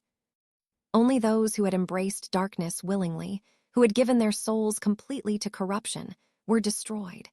And even they weren't eliminated. Their essence was returned to the moon goddess for judgment and possible redemption. When the light faded, silence fell across the battlefield. Hundreds of Shadowfang wolves lay defeated. Some dead, most simply purged of corruption and no longer able to fight. The courtyard was a mess of blood and bodies, but the battle was over. Only Maddoxon remained standing. The ancient hybrid had weathered the wave of divine power through sheer force of will. His shadow form was diminished, scarred by silver light, but he lived. He stared at Calixa with hatred in his red eyes. 300 years. 300 years we prepared for this moment, built our power, corrupted pacts, positioned our pawns, all to prevent the divine bloodline from rising again. He took a step forward, limping. And now, because of one homeless girl who should have died in the streets, everything is ruined. "It's over, Maddoxon," Wilfred said, moving to stand beside Calixa. His gray wolf was bleeding from multiple wounds, but he stood firm.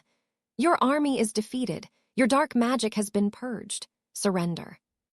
"Surrender?" Maddoxon laughed, a sound like breaking glass. "I am Maddoxon Grimwell. I was old when your kingdom was young. I will never surrender to wolves who prostrate themselves before divine tyrants." "I'm not a tyrant," Calixa said quietly. She shifted to human form, standing naked and unashamed in the courtyard. "I'm just someone who was given power and chose to use it for protection rather than domination." "You say that now, but give it time. Power corrupts. Divine power corrupts absolutely. Eventually, you'll become exactly what we feared." "Maybe," Calixa acknowledged, "but I'll fight against that every day, and I have people around me who will tell me when I'm wrong, who will keep me honest." She gestured to Wilfred, to Zeril, to the wolves who had fought beside her. "That's the difference between divine wolves of the past and me. I'm not alone. I'm part of a community that will hold me accountable." Maddoxon spat blood on the stones. "Pretty words, but they won't save you when the darkness inside you grows too strong to resist." "Then I'll face that when it comes. But today, your darkness ends." Calixa raised her hand, calling on divine power one final time, but not to destroy, to judge. Silver light surrounded Maddoxon, and for the first time in centuries, the ancient hybrid felt fear. "What are you doing?" "Giving you a choice," Calixa said. "The same choice every corrupted wolf here received. Release the darkness willingly and return to your true self, or cling to it and face the moon goddess's judgment." "I'll never release my power." "Then the choice is made." The silver light intensified, pulling dark magic from Maddoxon's essence. He screamed, fighting to hold onto the power that had sustained him for centuries. But divine authority was absolute, and Calixa's will was stronger than his. Slowly, inexorably, the darkness was stripped away. What remained was barely recognizable. A wolf so old and twisted by dark magic that returning to his true self was agony. Maddoxon collapsed on the stones, his shadow form gone, leaving only a broken creature that had once been a proud alpha. He looked up at Calixa with eyes that were no longer red, just old and tired. "I lived for 800 years, he whispered, "became powerful beyond measure, and in the end, defeated by a girl who didn't even know what she was until a week ago." "Not defeated by me," Calixa said gently. "Defeated by your own choices. You could have used your long life for good. Instead, you chose darkness." "And what happens to me now?" Calixa looked at Zeril, who had descended from the wall to join them. "That's not my decision," Calixa said. "The High Priestess will consult with the Moon Goddess about your fate." Zeril studied the broken hybrid. "You will be held and judged. Your crimes are severe. But the Moon Goddess is merciful to those who truly repent." Guards took Maddoxon away, the ancient wolf offering no resistance. His power was gone, and with it, his will to fight. Calixa looked around the courtyard. Wounded wolves were being tended by healers. Bodies of the fallen, both defenders and attackers, were being respectfully gathered. The work of recovery was beginning.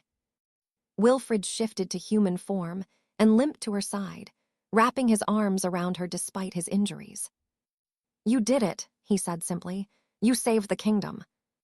"We did it," Calixa corrected. "I couldn't have held that barrier without you, couldn't have fought without Thornfang and the defenders. This wasn't me alone." "Maybe not, but you were the center of it all. The divine bloodline has truly returned, and with it, hope for a better future." They stood together in the ruined courtyard as dawn broke over Ironville. The dark moon had passed, and with it, the greatest threat the kingdom had faced in a generation. But Calixa knew this was just the beginning. There would be other challenges, other enemies. The work of being a queen had only just started. For now, though, she let herself rest in Wilfred's embrace, drawing strength from their bond and hope from the sunrise. The homeless girl was truly gone. In her place stood Queen Calixa, first daughter of the Moon Goddess, ready to face whatever came next. 3 months had passed since the Battle of the Dark Moon. Ironvale had recovered remarkably well. The palace walls were repaired, stronger than before thanks to new wards woven with divine and alpha magic combined. The courtyard where so much blood had been spilled now bloomed with gardens tended by former homeless wolves who Calixa had given employment and purpose. The kingdom itself had transformed in subtle but profound ways. Calixa's first act as queen-in-waiting had been to establish shelters for homeless wolves. No one would sleep in alleys anymore, not in her kingdom. She'd created laws protecting wolfless wolves from discrimination, remembering too well what it felt like to be cast out for failing to shift. Education programs had been instituted, teaching reading and basic skills to wolves who had never had the opportunity to learn. Calixa attended many of these classes herself, working alongside former street wolves to improve her literacy. The council had been restructured. Noxley Blackrow's seat remained empty. The former councilman had been found dead near the Frostwick Mountains, apparently killed by Maddoxon when he tried to flee their failed alliance. Iskira had disappeared completely, though rumors placed her in distant territories, living quietly under a false name. New council members had been appointed, including Rydel's daughter Arlune Hawkridge and a young beta named Elric Thornek who had distinguished himself during the battle. The council was more diverse now, with representation from all wolf classes, not just alphas and highborn betas. Tonight was the coronation ceremony, not just Calix's official crowning as queen, but the formal mating ceremony that would bind her to Wilfred before the entire kingdom. Calixa stood in her chambers, surrounded by attendants who fussed over her appearance. The gown they'd created for her was stunning, silver silk that shimmered like moonlight, with intricate embroidery depicting the history of the divine bloodline. The neckline was cut to display the moonmark on her shoulder, which glowed softly in response to the sacred nature of the occasion. "You look perfect, my lady," Avenya said, adjusting the gown's train. Calixa studied her reflection. The girl in the mirror bore no resemblance to the starving, homeless Omega from 3 months ago. Healthy weight had filled out her cheeks. Her hair, now regularly washed and tended, fell in dark waves to her waist.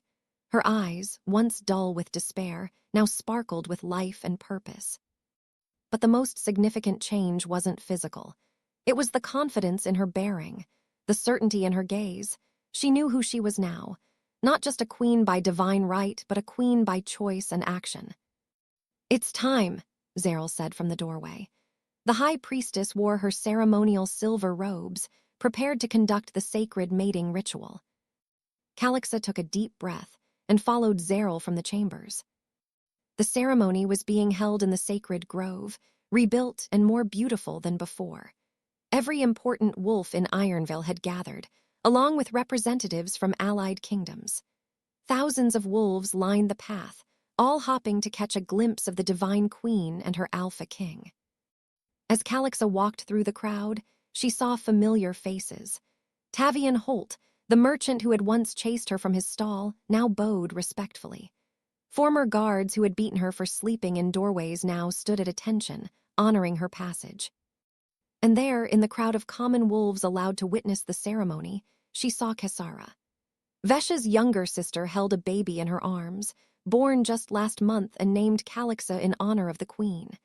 Their eyes met, and Kesara smiled with tears streaming down her face. Calixa paused and walked to her, ignoring protocol. "May I?" she asked, gesturing to the baby. Kesara handed over the infant with shaking hands. Calixa held the child gently, looking down at the small face.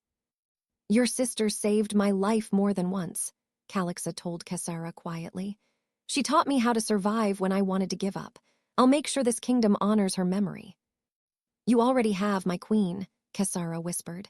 "Vesha would be so proud of you." Calixa handed the baby back and continued to the grove, her heart full. Wilfred waited at the altar, and Calix's breath caught at the sight of him. He wore formal mating attire, black leather and silver cloth, the storm crest prominent on his chest. His amber eyes tracked her approach with an expression that was part reverence, part desire, and wholly devoted.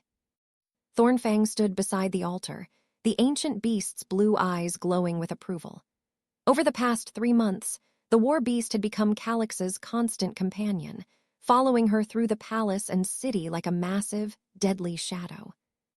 When Calixa reached the altar, Wilfred took her hand and smiled. Through their bond, she felt his emotions: pride, love, anticipation for their life together. Zeril raised her hands, and silence fell across the grove. "We gather under the full moon to witness a sacred union. Not just the mating of 2 wolves, but the joining of 2 bloodlines that will shape the future of Ironville." She gestured to Wilfred. "The storm line has ruled for 8 centuries, bringing strength and stability to the kingdom."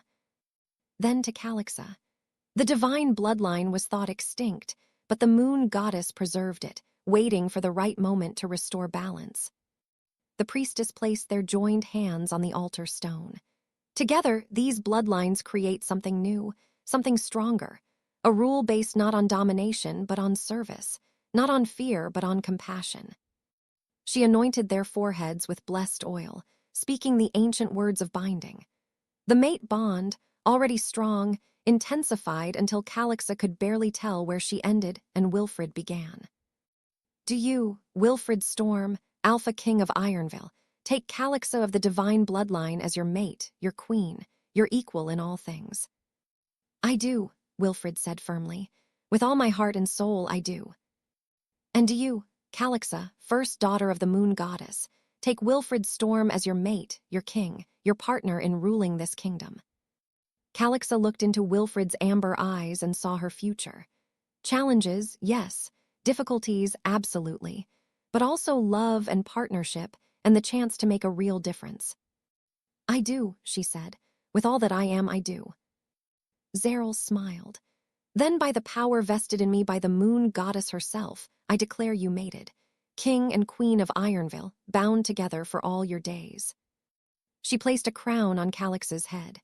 Not heavy gold or platinum, but blessed silver interwoven with moonstones that caught and reflected light. It was beautiful and powerful, a symbol of divine authority tempered with humility. "Rise, Queen Calixa, and face your kingdom." Calixa and Wilfred turned to face the assembled wolves. For a moment, no one moved. Then, as one, the entire grove dropped to their knees, not in submission, but in respect. Even the visiting dignitaries from other kingdoms knelt, acknowledging the divine bloodline's return. Thornfang bowed its massive head, and the gesture was echoed by every wolf present.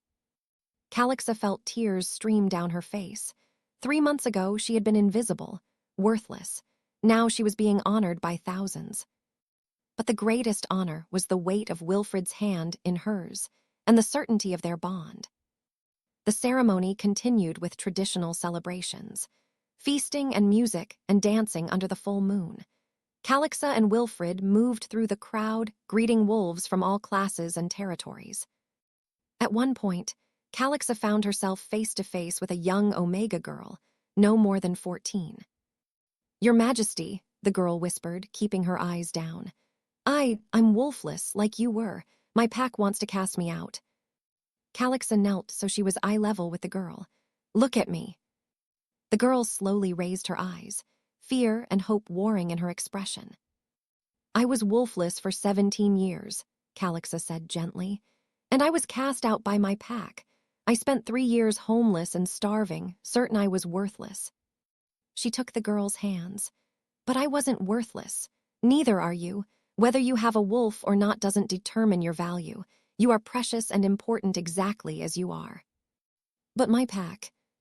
"Your pack is wrong, and if they try to cast you out, you come to the palace. I'll make sure you have a home and a purpose. No one in my kingdom will be abandoned for failing to shift. That's a promise." The girl burst into tears and threw her arms around Calixa. The queen held her, remembering exactly how it felt to believe you were broken beyond repair. Later, as the celebration continued, Wilfred pulled Calixa aside to a quiet corner of the grove. "I need to tell you something," he said. "That sounds serious." "Not serious, just important." He cupped her face in his hands. "I know this wasn't what either of us planned. The mate bond threw our lives into chaos. The Shadowfang attack could have destroyed everything. You've had to learn in 3 months what most queens spend years preparing for. But I wouldn't change any of it.